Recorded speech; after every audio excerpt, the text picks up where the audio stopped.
السلام علیکم معزز ناظرین، یہ ویڈیو امیر تیمور کی مشہور جنگوں کے احوال پر مبنی ہے، جن میں بخارا پر قبضے کے لیے لڑی جانے والی پہلی باقاعدہ جنگ کے احوال بھی شامل ہیں، اور تاشقند کی جنگ کا ذکر بھی کیا گیا ہے۔ یہی وہ جنگ تھی جس میں امیر تیمور زخمی ہونے کے سبب ہمیشہ کے لیے لنگڑا کر چلنے پر مجبور ہوا، اور اسی جنگ کے بعد تیمور لنگ کے نام سے پکارا جانے لگا۔ ویڈیو کے آخر میں سبز وار کی جنگ کا ذکر کیا گیا ہے۔ اس جنگ میں تیمور نے 1.5 لاکھ انسانی کھوپڑیوں کے 2 مینار بنوا کر چنگیز خان کے ظلم و جبر کی یاد تازہ کی۔ ناظرین، اس ویڈیو کی ڈسکرپشن میں تمام جنگوں کے احوال کی ٹائمنگ درج ہے، جہاں سے آپ اپنی پسند کی جنگ کے احوال جان سکتے ہیں۔ لیکن آگے بڑھنے سے پہلے گزارش ہے کہ آپ ہمارا channel history info T V subscribe کر کے ساتھ موجود بیل آئیکن کو پریس کر دیں تاکہ ہماری ہر نئی ویڈیو کا نوٹیفیکیشن آپ کو بر وقت مل سکے۔ 758 ہجری میں ایک ایسا واقعہ پیش آیا جو تیمور کی پہلی باقاعدہ جنگی مہم اور بخارا شہر پر قبضے کا سبب بن گیا۔ ہوا یوں کہ تیمور کے 6 سپاہی صحرا سے لوٹ رہے تھے۔ راستے میں امیر بخارا کے آدمیوں نے انہیں گھیر لیا اور قتل کر کے فرار ہو گئے۔ تیمور نے امیر بخارا کو خط لکھا کہ اس کے 6 سپاہیوں کو موت کے گھاٹ اتار دیا گیا ہے۔ عینی شاہدین کے مطابق انہیں تیرے 50 آدمیوں نے قتل کیا ہے، لہٰذا ان قاتلوں کا امیر ہونے کی حیثیت سے تو ہر سپاہی کے خون کے بدلے 3000 مسکال سونا ادا کر، یا پھر ان قاتلوں کو میرے حوالے کر دے تاکہ میں انہیں قانون کے مطابق سزا دے سکوں۔ امیر بخارا نے جواباً لکھا کہ اصلی غلطی تیرے آدمیوں کی تھی، انہوں نے خواہ مخواہ میرے آدمیوں سے الجھ کر جانیں گنوائیں۔ تیمور نے اس بارے میں مکمل تحقیق کی تو یہ بات سامنے آئی کہ امیر بخارا کے آدمی غلط بیانی کر رہے ہیں اور حقیقت چھپا رہے ہیں۔ چنانچہ اس نے امیر بخارا کو دوبارہ خط لکھ کر کہا کہ تیرے آدمیوں نے جان بوجھ کر حقیقت چھپائی، لہذا تو جلد از جلد قاتلوں کو میرے حوالے کر دے یا خون بہا ادا کر۔ امیر بخارا نے تیمور کے دوسرے خط کا جواب ہی نہ دیا۔ تیمور کچھ دن انتظار کرتا رہا، لیکن امیر بخارا کی مسلسل خاموشی سے اس کے صبر کا پیمانہ لبریز ہو گیا اور اس نے بخارا پر فوج کشی کا فیصلہ کر لیا۔ سن 758 ہجری شوال کے مہینے میں تیمور اپنی فوج کو لے کر بخارا کی طرف روانہ ہوا۔ اس کی ساری فوج گھوڑوں پر سوار تھی اور ہر سوار کے پاس ایک فالتو گھوڑا بھی تھا۔ دراصل تیمور نے یہ انتظام اس لیے خاص طور پر کیا تھا کیونکہ وہ جانتا تھا کہ جب تھکے ہوئے گھوڑے کو تبدیل کر لیا جائے تو کم سے کم وقت میں زیادہ سے زیادہ فاصلہ طے کیا جا سکتا ہے۔ تیمور نے بخارا کے حفاظتی انتظامات کے حوالے سے بھی مکمل تحقیق کی تو اسے پتہ چلا کہ بخارا کے گرد حفاظتی دیوار موجود ہے جو انتہائی مضبوط ہے۔ اگر امیر بخارا نے شہر کے دروازے بند کر دیے تو شہر کو فتح کرنا بے حد مشکل ہو جائے گا۔ تیمور نے اس حوالے سے یہ منصوبہ بندی کی کہ شہر کے قریب رات کے وقت پہنچا جائے تاکہ شہر کی حفاظت پر مامور سپاہی انہیں دور سے آتا دیکھ کر دروازے بند نہ کر دیں۔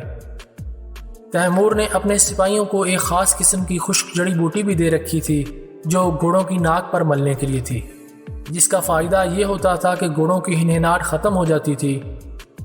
جب تیمور کی فوج شہر کی دیوار کے قریب پہنچ گئی تو مذکورہ بوٹی کو گھوڑوں کی ناک پر مل دیا گیا۔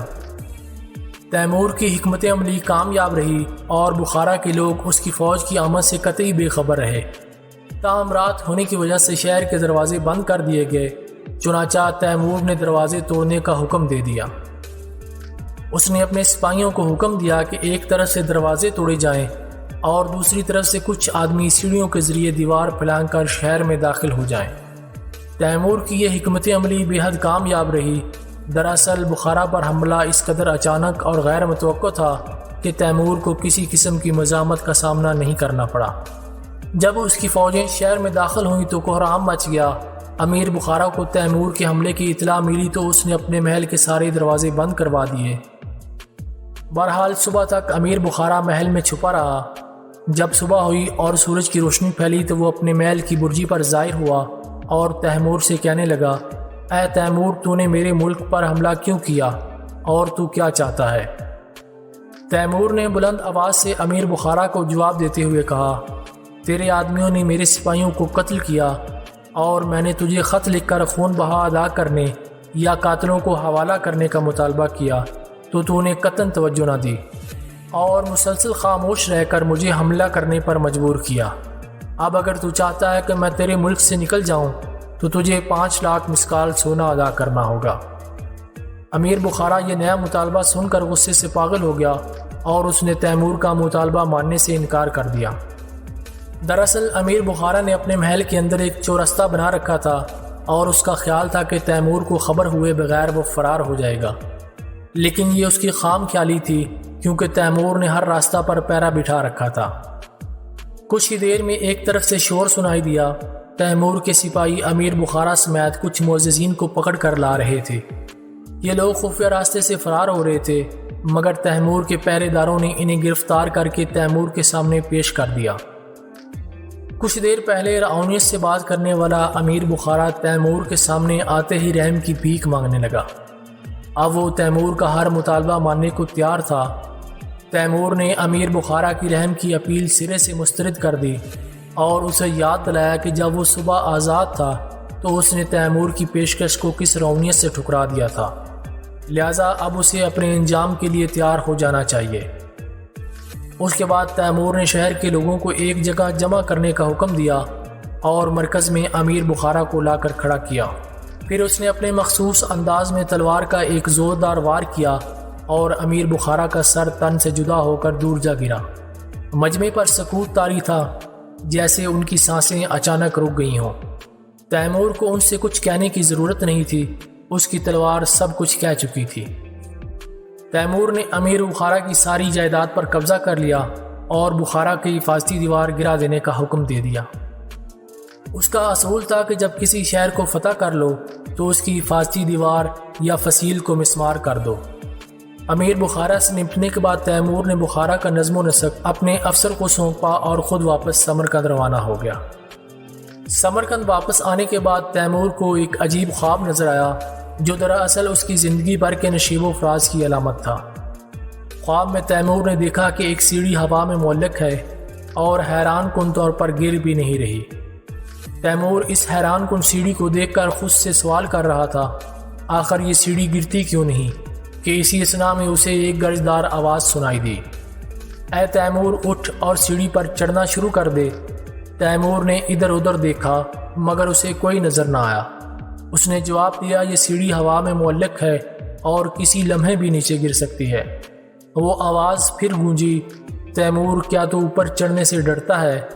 میں ہرگز ڈرتا یا خوف محسوس نہیں کرتا، مگر عقل یہی کہتی ہے کہ جان بوجھ کر خود کو مشکل میں نہ پھنساؤ۔ اب اس آواز نے حکم دیتے ہوئے کہا، اے تیمور میں تجھے حکم دیتا ہوں کہ اٹھ اور اس سیڑھی پر سوار ہو جا۔ تیمور نے اٹھ کر سیڑھی پر پہلا قدم رکھا اور اسے زور سے ہلا جلا کر دیکھا، مگر اس کی حیرت کی انتہا نہ رہی جب سیڑھی نے اپنی جگہ سے جنبش بھی نہ کی۔ اس پر اس کی ہمت بندھی اور وہ تیزی سے اوپر چڑھنے لگا۔ کچھ اوپر جانے کے بعد اس کا ایک پاؤں شل ہو گیا۔ تیمور کو یوں محسوس ہوا جیسے اس کا وہ پاؤں بالکل ناکارہ ہو گیا ہو۔ اگرچہ اسے درد کا احساس نہیں تھا مگر وہ اپنا بایاں پاؤں ہلا بھی نہیں سکتا تھا۔ پاؤں شل ہو جانے کی وجہ سے وہ اپنی جگہ رک گیا۔ اسی پر وہی آواز دوبارہ بلند ہوئی، اے تیمور چل رک کیوں گیا؟ تیمور نے کہا، میرا بایاں پاؤں شل ہو گیا ہے اس لیے میں آگے نہیں بڑھ سکتا۔ آواز دوبارہ سنائی دی، ایک پاؤں کا بیکار ہو جانا تیری راہ میں حائل نہیں ہونا چاہیے، لہٰذا تو آگے بڑھتا رہے۔ تیمور نے حکم پر عمل کیا اور اسے پتہ چلا کہ اگرچہ اس کا بایاں پیر شل ہو چکا ہے مگر وہ اسے ایک پاؤں کے ساتھ گھسیٹ سکتا ہے، لہٰذا وہ سیڑھی پر اوپر چڑھتا رہا۔ کچھ اور اوپر جانے پر اس کا دایاں ہاتھ بھی سست پڑ گیا اور اس ہاتھ کی انگلیاں حرکت کرنے سے معذور ہو گئیں۔ البتہ اس کا بایاں ہاتھ بالکل ٹھیک تھا، لہٰذا وہ سیڑھی کے ڈنڈوں کو تھام کر اوپر چڑھتا رہا۔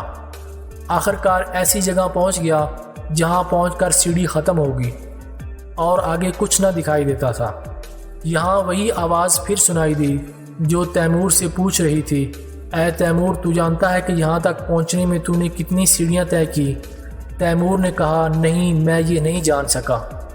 وہ آواز پھر سنائی دی، یہی بہتر تھا کہ تو یہ نہ جانتا، کیونکہ تو نے جتنی سیڑھیاں طے کی ہیں وہ دراصل تیری زندگی کے ایام ہیں۔ بہرحال تو زندگی میں ہمیشہ اوپر ہی جائے گا، لہٰذا ایک بات ہمیشہ یاد رکھنا کہ جہاں بھی جائے علماء، دانشوروں، شاعروں اور صنعت کاروں کی عزت و احترام کرنا، انہیں رسوا نہ کرنا، چاہے وہ تیرے خلاف ہی کیوں نہ ہو۔ اس کے بعد تیمور کی آنکھ کھل گئی۔ اگرچہ یہ ایک عجیب خواب تھا، مگر اس خواب کے تقریباً 50 برس بعد جب تیمور نے اپنی آپ بیتی لکھنا شروع کی تو یہ اعتراف کیا کہ یہ خواب بالکل سچا تھا اور اس کی زندگی اس خواب کی ہو بہو تصویر تھی۔ اس نے ان 48 سالوں میں بے حد ترقی کی اور اوپر ہی اوپر جاتا گیا۔ بڑے بڑے حکمرانوں کو اس کے سامنے سر تسلیم خم کرنا پڑا۔ اس خواب میں بائیں پاؤں کے بے حس ہو جانے کی تعبیر یہ تھی کہ ایک مارکے کے دوران تیمور کے بائیں پاؤں پر ایک زور کی ضرب لگی اور وہ اپنی بقیہ زندگی میں لگڑا کر چلنے پر مجبور ہو گیا، اس لیے اسے تیمور لنگ کے نام سے بھی پکارا جاتا ہے۔ روس میں ایک مہم کے دوران اس کا سیدھا ہاتھ بری طرح زخمی ہوا اور اس کے بعد سیدھی ہاتھ کی انگلیاں بے حس ہو گئیں۔ یوں اس خواب کی یہ تعبیر بھی سچ نکلی۔ البتہ یہ بات حیران کن تھی کہ سیدھی ہاتھ کی انگلیوں کے بے حس ہو جانے کے باوجود تیمور اس ہاتھ میں تلوار، کولہاڑا یا نیزہ پکڑ کر جنگ میں پوری قوت سے لڑ سکتا تھا، کیونکہ اس کا کندھا، بازو اور ہتھیلی کی ہڈی بالکل درست حالت میں تھی۔ تیمور نے خواب میں ملی ہدایات کے عین مطابق ہمیشہ علماء، دانشوروں اور صنعت کاروں کی خوب عزت و تکریم کی۔ جیسے کہ پہلے بھی ذکر آیا ہے، وہ کچھ علماء دین کو ہمیشہ اپنے ساتھ رکھتا تھا اور اہم دینی معاملات میں ان سے رہنمائی حاصل کرتا تھا۔ 759 ہجری کو تیمور اور امیر لیک کی فوجوں کا آمنا سامنا ہوا۔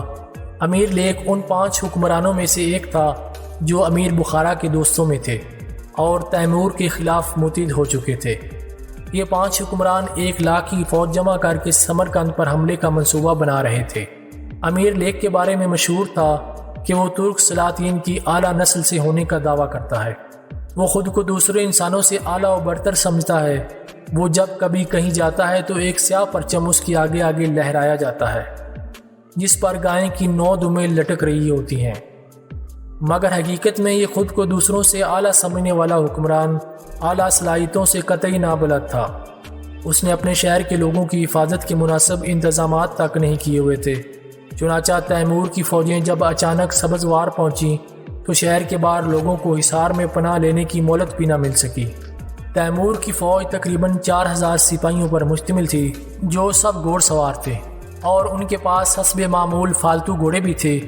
دونوں فوجوں کا آمنا سامنا ایک چٹیل میدان میں ہوا۔ تیمور نے جنگ شروع ہونے سے پہلے اپنے بہنوئی امیر حسین سے کہا کہ وہ 500 سواروں کو لے کر یہ ظاہر کرے کہ جیسے وہ میدان سے بھاگ رہا ہے۔ جب امیر لیک کے سپاہی ان کا تعاقب کرتے دور نکل آئے تو وہ اچانک پلٹ کر ان پر حملہ کر دے۔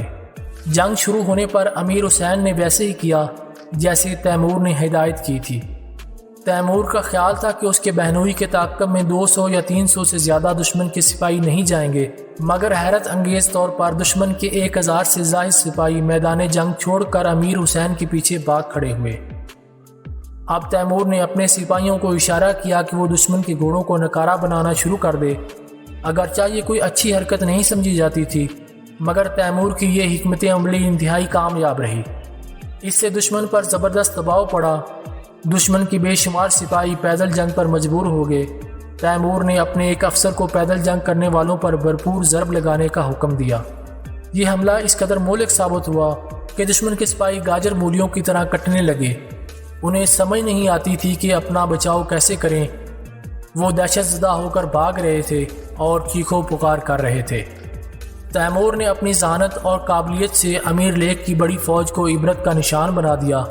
اس کا بہنوئی دشمن کو ورغلانے کے بعد واپس اپنی فوج سے آ ملا اور اس کے تعاقب میں آنے والے سب کے سب مارے گئے، مگر اس مارکے میں تیمور کا بہنوئی امیر حسین بھی مارا گیا۔ تیمور نے اس کی لاش کو احترام سے کفن میں لپیٹنے کا حکم دیا تاکہ اسے واپس سمرقند لے جا کر دفنایا جا سکے۔ تیمور کے بہنوئی امیر حسین نے امیر لیک کے فرار ہونے کا راستہ بھی روکے رکھا، ورنہ عین ممکن تھا کہ خود کو دوسروں سے برتر سمجھنے والا وہ خود سر انسان اپنے سپاہیوں کو دشمن کے نرغے میں چھوڑ کر خود فرار ہو جاتا۔ جنگ کے دوران تیمور کی نظر امیر لیک پر پڑی تو وہ خود اس پر حملہ کرنے کے لیے آگے بڑھا۔ وہ کئی سپاہیوں کے حصار میں تھا۔ تیمور نے خفتان پہن رکھی تھی جو ایک آئینی خرد ہوتا ہے۔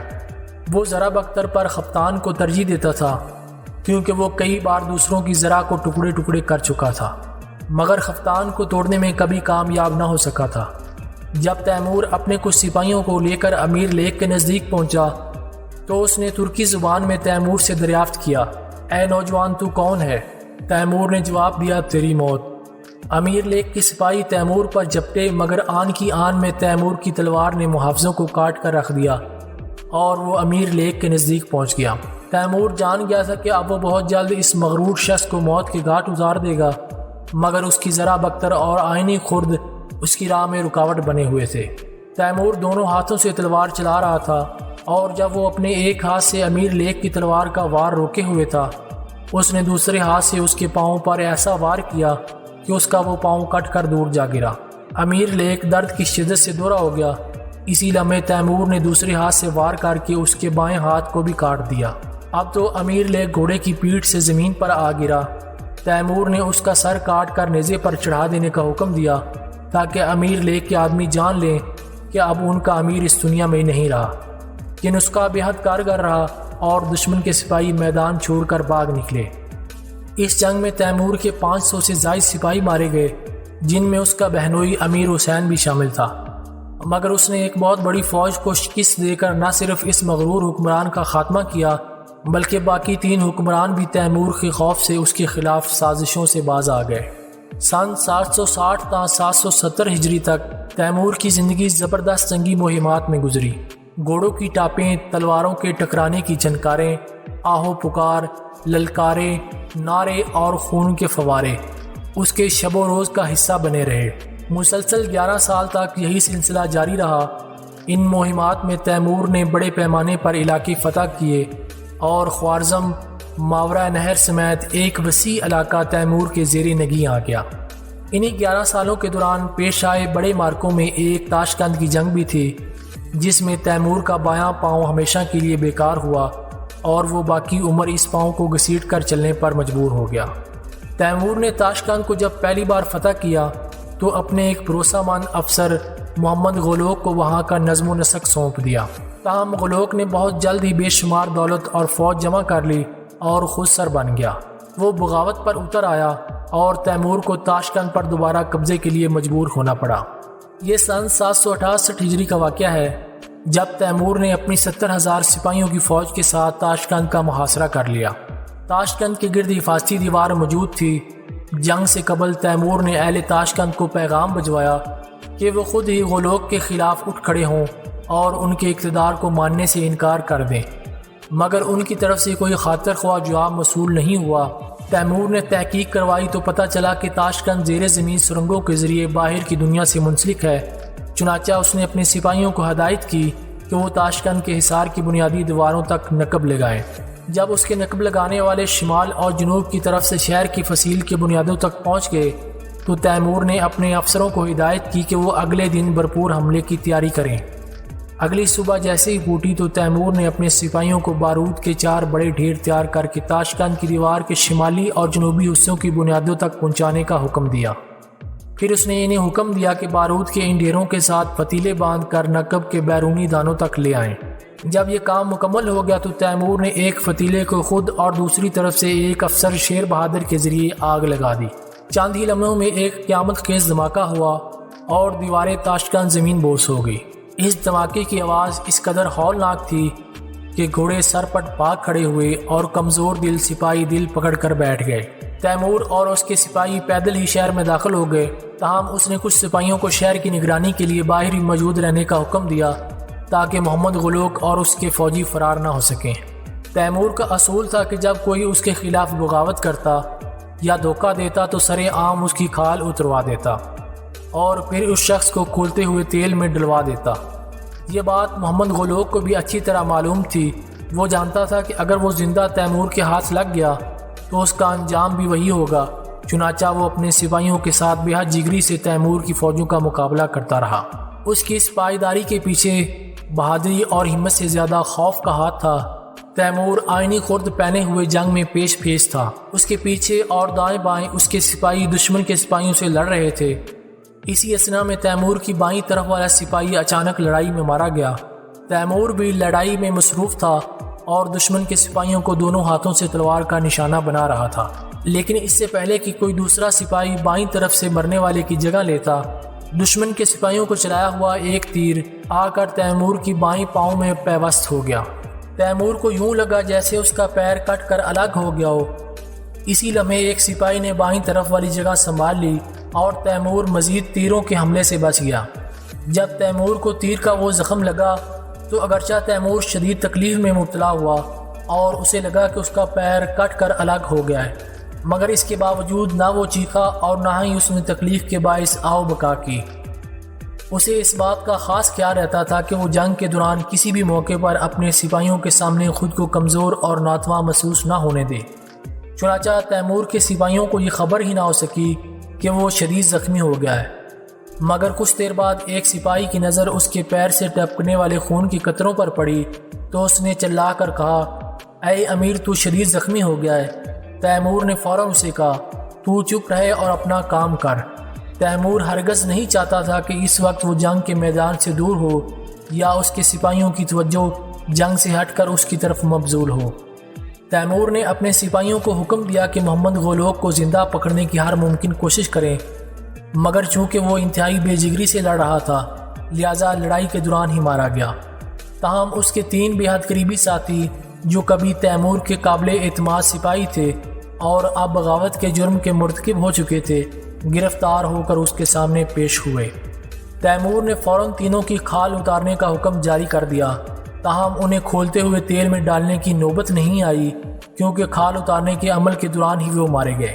تاشقند پر دوبارہ قبضہ کرنے کے بعد تیمور نے اپنے سپاہیوں کو عام شہریوں کا بھی قتل عام کرنے کا حکم جاری کیا۔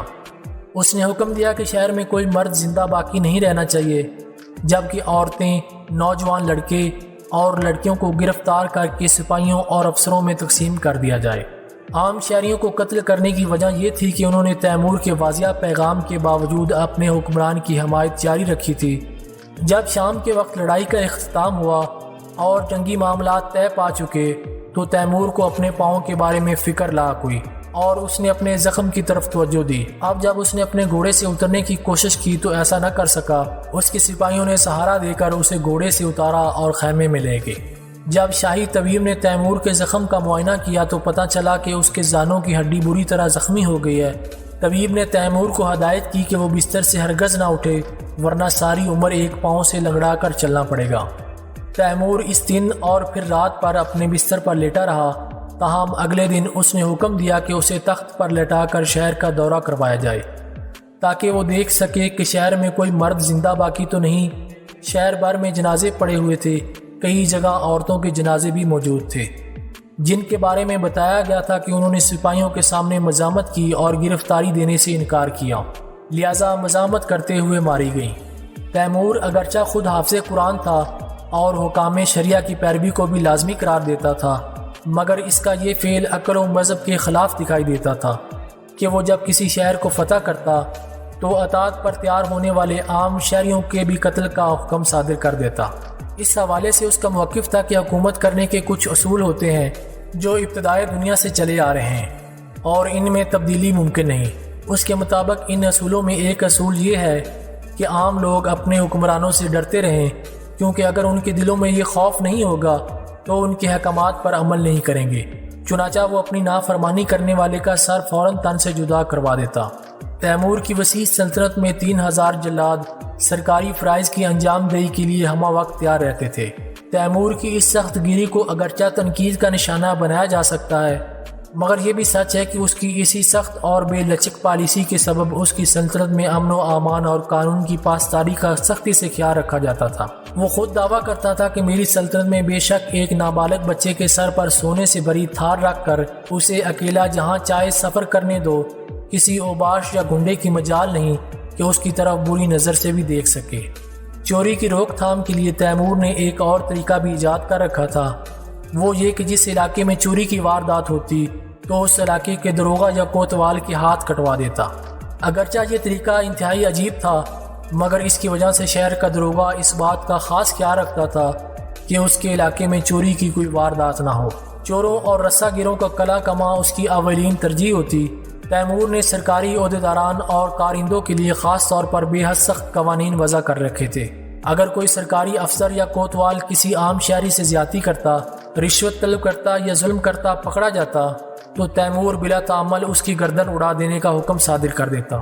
یہی وجہ تھی کہ اس کی وسیع اور اس سلطنت میں مکمل امن و سکون تھا اور ماتحت لوگ آسودہ حالی کی زندگی بسر کر رہے تھے۔ تیمور نے غداگری کے خاتمے کے لیے بھی ضروری اقدامات کر رکھے تھے۔ سب سے پہلے اس نے حقیقی مستحق افراد کے لیے ایک خاص وظیفہ مقرر کیا۔ ان مستحقین میں وہ لوگ شامل تھے جو کسی نہ کسی وجہ سے جسمانی معذوری میں مبتلا تھے یا پھر کسی وجہ سے کام نہ کر سکتے تھے۔ اس کے بعد اس نے ایسے غداگروں کی روک تھام کے لیے جو محض شوقیہ اور عادتاً بھیک مانگتے تھے سخت سزائیں دینے کا حکم جاری کیا، بلکہ ان میں سے متعدد کا سر قلم کر کے انہیں دوسروں کے لیے عبرت کا نشان بنا دیا۔ تیمور نے ان شوقیہ غداگروں کے لیے ملازمتوں کا انتظام کیا اور ان میں سے جو اس کے باوجود بھی بھیک مانگنے سے باز نہ آئے تو انہیں ملک عدم روانہ کر دیا گیا۔ بہرحال تیمور نے تاشقند کو فتح کرنے کے بعد اس کے گرد تعمیر کی گئی حفاظتی دیوار بھی مسمار کروا دی۔ اب ماورا نہر کا کوئی ایسا علاقہ نہ تھا جو تیمور کے قبضہ میں نہ ہو۔ اگلے 7 برس تیمور نے اپنی وسیع و عریض سلطنت کے انتظامات درست کرنے اور اسے ترقی دینے میں صرف کیے۔ اسی دوران تیمور نے نئی مسجدیں تعمیر کروائیں، سمرقند، بخارا اور تاشقند جیسے شہروں کو از سر نو تعمیر کروایا۔ اپنی سلطنت کے بڑے بڑے دریاؤں سے نہریں نکلوائیں اور بنجر ہوتی زمینوں کو سیراب کیا۔ ان اقدامات کا نتیجہ یہ ہوا کہ اس کی رعایا خوشحال ہو گئی، ملک میں پیداوار بڑھی اور عوام مالا مال ہو گئے۔ ان سے گندم اور دیگر فصلیں سنبھالی نہ جاتی تھیں۔ ملک میں خوشحالی کا اثر خود تیمور پر بھی پڑا اور اس کے اندر عیش و آرام اور عورتوں سے مسابت کا جذبہ زور پکڑتا گیا۔ اس وقت تک وہ پہلے ہی 2 شادیاں کر چکا تھا۔ ان 7 سالوں میں اس نے 2 مزید شادیاں کر لی۔ اگرچہ مسلمان ہونے کے ناطے وہ 4 سے زیادہ شادیاں نہیں کر سکتا تھا، مگر اس نے اپنے عقیدے کے مطابق بہت سی عورتوں کو اپنے حرم میں داخل کر لیا، جنہیں وہ جارجیہ کا نام دیتا تھا۔ تیمور کا عقیدہ تھا کہ شریعت میں مردوں کو یہ اجازت حاصل ہے کہ وہ جتنی چاہیں جارجیہ اختیار کر سکتے ہیں۔ ان 7 برسوں کے دوران تیمور نے دنیاوی نعمتوں، خوبصورت عورتوں اور عیش و عشرت کے درمیان زندگی بسر کی، جس کے باعث وہ اپنے سابقہ معمول اور اصولوں کے برعکس سستی کا شکار ہو گیا۔ تاہم اس نے اپنی سلطنت کو آباد کرنے کے لیے بھرپور اقدامات کیے۔ یہ اس کی عمر کے 33 سے 41 سال کا درمیانی عرصہ تھا جو حقیقتاً اس نے عیش و عشرت میں بسر کیا۔ ان 7 برسوں میں خوش ذائقہ کھانوں اور خوبصورت عورتوں کی صحبت نے تیمور کو اس قدر قائل بنا دیا کہ وہ اپنی جنگی جنون کو یکسر فراموش کر بیٹھا۔ وہ شمشیر زنی نہیں کرتا تھا، تیر نہیں چلاتا تھا اور گرز پھینکنے کا ہنر بھی بھول چکا تھا۔ جنگی مشقیں اس نے چھوڑ دی تھیں اور جن باتوں پر وہ کبھی دوسرے حکمرانوں کو تنقید کا نشانہ بناتا خود انہی کا شکار ہو گیا تھا۔ انہی عادتوں میں مبتلا حکمرانوں کو وہ شکست فاش دے کر ان کی عظیم سلطنتوں کو تباہ کر چکا تھا، مگر اب خود خواب غفلت میں کود چکا تھا۔ اگر اس دوران کوئی حکمران حملہ کرنا چاہتا تو بآسانی تیمور کو شکست فاش دے سکتا تھا۔ اگرچہ ان 7 برسوں کے دوران تیمور کا زیادہ تر وقت عیش و عشرت میں بسر ہوا، مگر وہ اپنی دینی واجبات کی ادائیگی کو ہرگز فراموش نہیں کرتا تھا۔ نماز باقاعدگی سے ادا کرتا تھا، رمضان کے روزوں کی پابندی کرتا اور اس بات کا خاص خیال رکھتا کہ صبح جب سو کر اٹھے تو ناپاکی کی حالت میں نہ ہو۔ تیمور کے شب و روز اسی طرح غفلت میں گزرتے رہے۔ ایک روز تیمور کی نظر دیوار پر لٹکی تلوار پر پڑی۔ اس نے نیام سے تلوار نکال کر ہاتھ میں پکڑی تو دفعتاً اسے وہ بے حد بھاری محسوس ہوئی۔ اس نے وہی تلوار بائیں ہاتھ میں تھامی تو وہ اسے اور بھاری لگی۔ اس کے ذہن میں خطرے کی گھنٹی بج اٹھی۔ اسے یاد آیا کہ چند برس پہلے یہی تلوار اپنے دونوں ہاتھوں میں لکڑی کے کھلونے کی طرح ہلکی پھلکی محسوس ہوتی تھی اور آج وہ وزن میں بے حد بھاری محسوس ہو رہی ہے۔ وہ تلوار تھامے صبح سے شام تک میدان جنگ میں لڑتا رہتا تھا اور کبھی اسے تھکن کا احساس نہ ہوتا تھا، مگر آج چند لمحوں میں اس کے ہاتھ تلوار کے وزن سے بوجھل ہونے لگے تھے۔ تیمور کو اسی لمحے اپنی غفلت اور کالی کا زبردست احساس ہوا جو چند لمحوں میں اس کے رگو پے میں سرایت کر گیا۔ اسے احساس ہوا کہ وہ خوبصورت عورتوں اور دنیاوی نعمتوں کے چکر میں پڑ کر ایک سپہ سالار سے عیش پرست حکمران بن چکا ہے۔ اس کی سستی اور کاہلی کی ایک اور وجہ اس کے پاؤں کا بیکار ہو جانا بھی تھا۔ تاشقند کی لڑائی میں ایک پیر پر ضرب لگنے کے باعث اب وہ اسے گھسیٹ کر چلنے پر مجبور تھا اور اس لیے جنگی مشقوں میں حصہ نہیں لیتا تھا۔ تاہم اس لمحے اس نے خود کو خوب لعنت ملامت کی اور خود سے کہنے لگا، اے تیمور تو اب ایک نکما انسان بن چکا ہے، اگر تیرا ایک پاؤں بیکار ہے تو کیا ہوا؟ تیرے بازو اور ہتھیلیاں تو ہر طرح کے عیب سے پاک ہیں اور دوسری ٹانگ بھی بالکل صحیح سلامت ہے، پھر تو شمشیر زنی اور نیزہ بازی سے کیوں دور ہے؟ کیا تو نہیں جانتا کہ جو حکمران اپنی فوج کے معاملات سے بے خبر رہتے ہیں انہیں بے خبری ہی تباہی کی راہ پر لے جاتی ہے؟ کیا تو نے یہ حقیقت فراموش کر دی کہ جو حکمران تیرے ہاتھوں سے اپنی سلطنت کھو بیٹھے ہیں دراصل وہ انہی عادات میں مبتلا تھے جن میں آج تو مبتلا ہے؟ اے خواب غفلت کے شکار انسان، آنکھیں کھول، تاریخ اپنے آپ کو دہرا بھی سکتی ہے اور تو بھی دوسروں کی طرح عبرت کا نشان بن سکتا ہے۔ اے تیمور، یاد کر وہ وعدے اور وہ خواہشیں جو تیرے سینے میں پلتی تھیں، وہ عہد جو تو نے خود سے باندھے تھے کہ ساری دنیا میں بس تیری حکمرانی ہوگی اور تیرا سکہ چلے گا۔ حیرت ہے تجھ پر کہ تو اپنے جد امجد چنگیز خان جتنا علاقہ بھی نہ فتح کر سکا جس میں تجھ سے بہت کم صلاحیتیں تھیں۔ افسوس ہے کہ خدا نے تجھے چنگیز خان سے بڑھ کر صلاحیتیں دیں مگر تو نے انہیں فراموش کر دیا۔ ان خیالات نے تیمور کے ذہن کو اس بری طرح جھنجھوڑا کہ وہ اسی وقت لذت امیز زندگی کو ترک کر دینے پر تیار ہو گیا۔ ظاہر ہے اس کے لیے پہلی شرط یہ تھی کہ وہ ان خوبصورت عورتوں اور آرام دہ بستر سے دور زندگی گزارے۔ چنانچہ اس نے فوری طور پر حکم دیا کہ اس کے لیے شہر سے دور ایک فوجی چھاؤنی تعمیر کی جائے۔ جب فوجی چھاؤنی کا قیام عمل میں آ گیا تو تیمور نے خدا سے عہد کیا کہ اے خدا تو گواہ رہنا، میں تجھ سے عہد کرتا ہوں کہ میں اپنی بقیہ زندگی غفلت اور سستی میں ہرگز نہیں گزاروں گا، خود کو آرام میں مبتلا نہیں کروں گا ماں سوائے 2 جنگوں کے درمیانی وقفے میں۔ میں عہد کرتا ہوں کہ اب میرا اصل قیام گاہ میری چھاؤنی میں ہوگا اور میں کسی خاص ضرورت کے بغیر شہر میں قدم نہیں رکھوں گا۔ تیمور نے واقعی اپنے عہد پر عمل کیا اور اپنی زندگی کے باقی برسوں میں شہر کی بجائے فوجی چھاؤنی میں قیام کرتا رہا۔ بعض اوقات ایسا ہوتا کہ سخت سردیوں کے موسم میں وہ صبح سویرے فوجی مشقوں میں مصروف رہتا، حتیٰ کہ وضو کا پانی بھی منجمد ہو جاتا اور سارے علاقے میں برف کی سفیدی پھیلی ہوتی۔ ایک روز اس نے برف کو دیکھ کر اپنے خیمے میں موجود منصبداروں کو مخاطب کیا اور کہنے لگا، میں تم میں سے اس شخص کو مٹھی بھر سونے کے سکے دوں گا جو مجھے قرآن مجید میں برف کے ذکر والی آیت ڈھونڈ کر دکھائے۔ اس کے منصبدار قرآن کھول کر برف کے ذکر والی آیت تلاش کرنے لگے، مگر تیمور حافظ قرآن ہونے کے باعث جانتا تھا کہ قرآن میں کہیں برف کا ذکر نہیں، کیونکہ جزیرۃ العرب میں برف باری نہیں ہوتی۔ بہرحال وہ جان گیا کہ اس کے منصبداروں کا قرآن کے حوالے سے علم اس کے مقابلے میں محدود ہے۔ اس نے انہیں تلقین کی کہ قرآن کا مطالعہ باقاعدگی سے کیا کریں۔ تیمور نے دوبارہ سے جنگی لباس زیب تن کرنا شروع کر دیا اور جنگی مشقوں کو اپنا شعار بنا لیا۔ اب اسے ایک لمحہ بھی قرار نہ تھا، دنیا کو تسخیر کرنے کا جنون زور پکڑتا گیا۔ جنگی مہمات شروع کرنے سے پہلے تیمور نے اپنے افسروں اور سپاہیوں کو جنگی مشقوں اور جسمانی ورزشوں کی سختی سے پابندی کی تاکید کی اور خود بھی باقاعدگی سے ان میں شریک ہونے لگا۔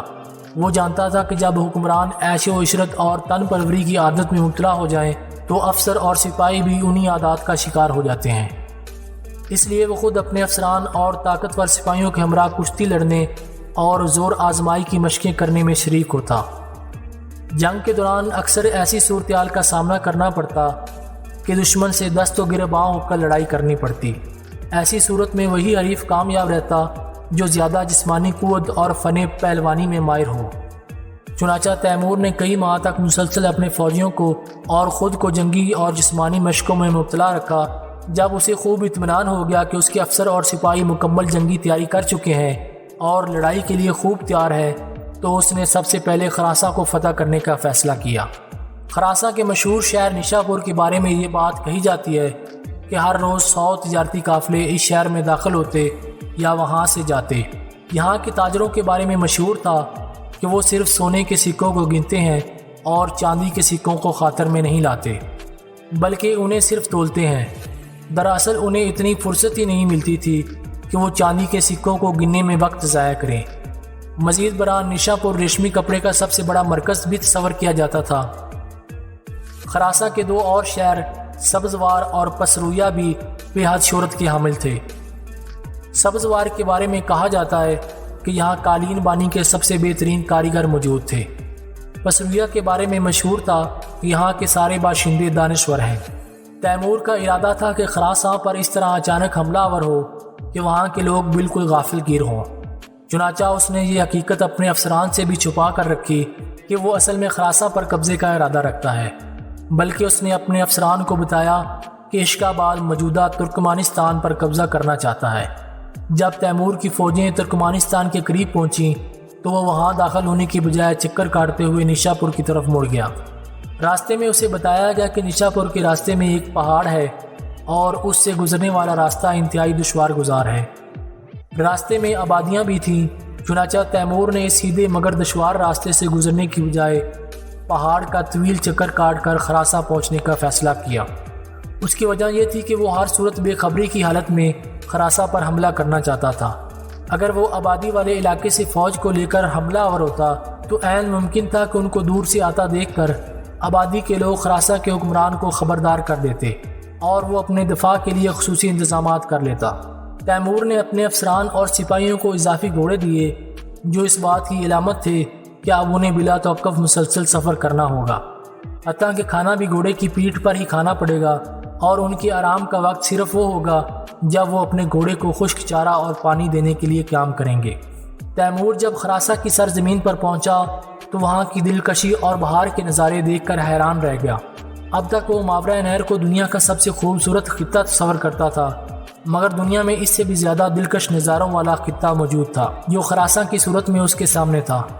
خراساں کی دلکشی نے اگرچہ اسے محصور کر دیا، مگر وہ اس کے باوجود مسلسل سفر کرتا رہا اور صرف نماز کے لیے ہی قیام کرتا تھا۔ تیمور اور اس کے سپاہی اگرچہ انتہائی تیز رفتاری سے سفر کر رہے تھے، مگر مثلاً اس نے یہ حکم بھی دے رکھا تھا کہ کسی کو فوج سے آگے نہ بڑھنے دے، خواہ معاشی ہی کیوں نہ ہو۔ اس نے سختی سے تاکید کر رکھی تھی کہ اگر کوئی آگے بڑھنے کی کوشش کرے تو اسے فوراً قتل کر دیا جائے۔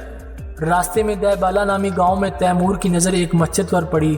جمعہ کا دن تھا اور عین نماز جمعہ کے وقت وہ مسجد خالی پڑی تھی۔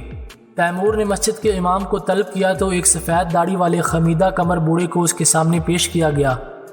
تیمور نے اس سے دریافت کیا کہ یہاں کا مذہب کیا ہے۔ بوڑھے نے بتایا سب مسلمان ہیں۔ تیمور نے حیران ہو کر پوچھا اگر سب مسلمان ہیں تو جمعہ کی نماز کے وقت یہ مسجد ویران کیوں ہے؟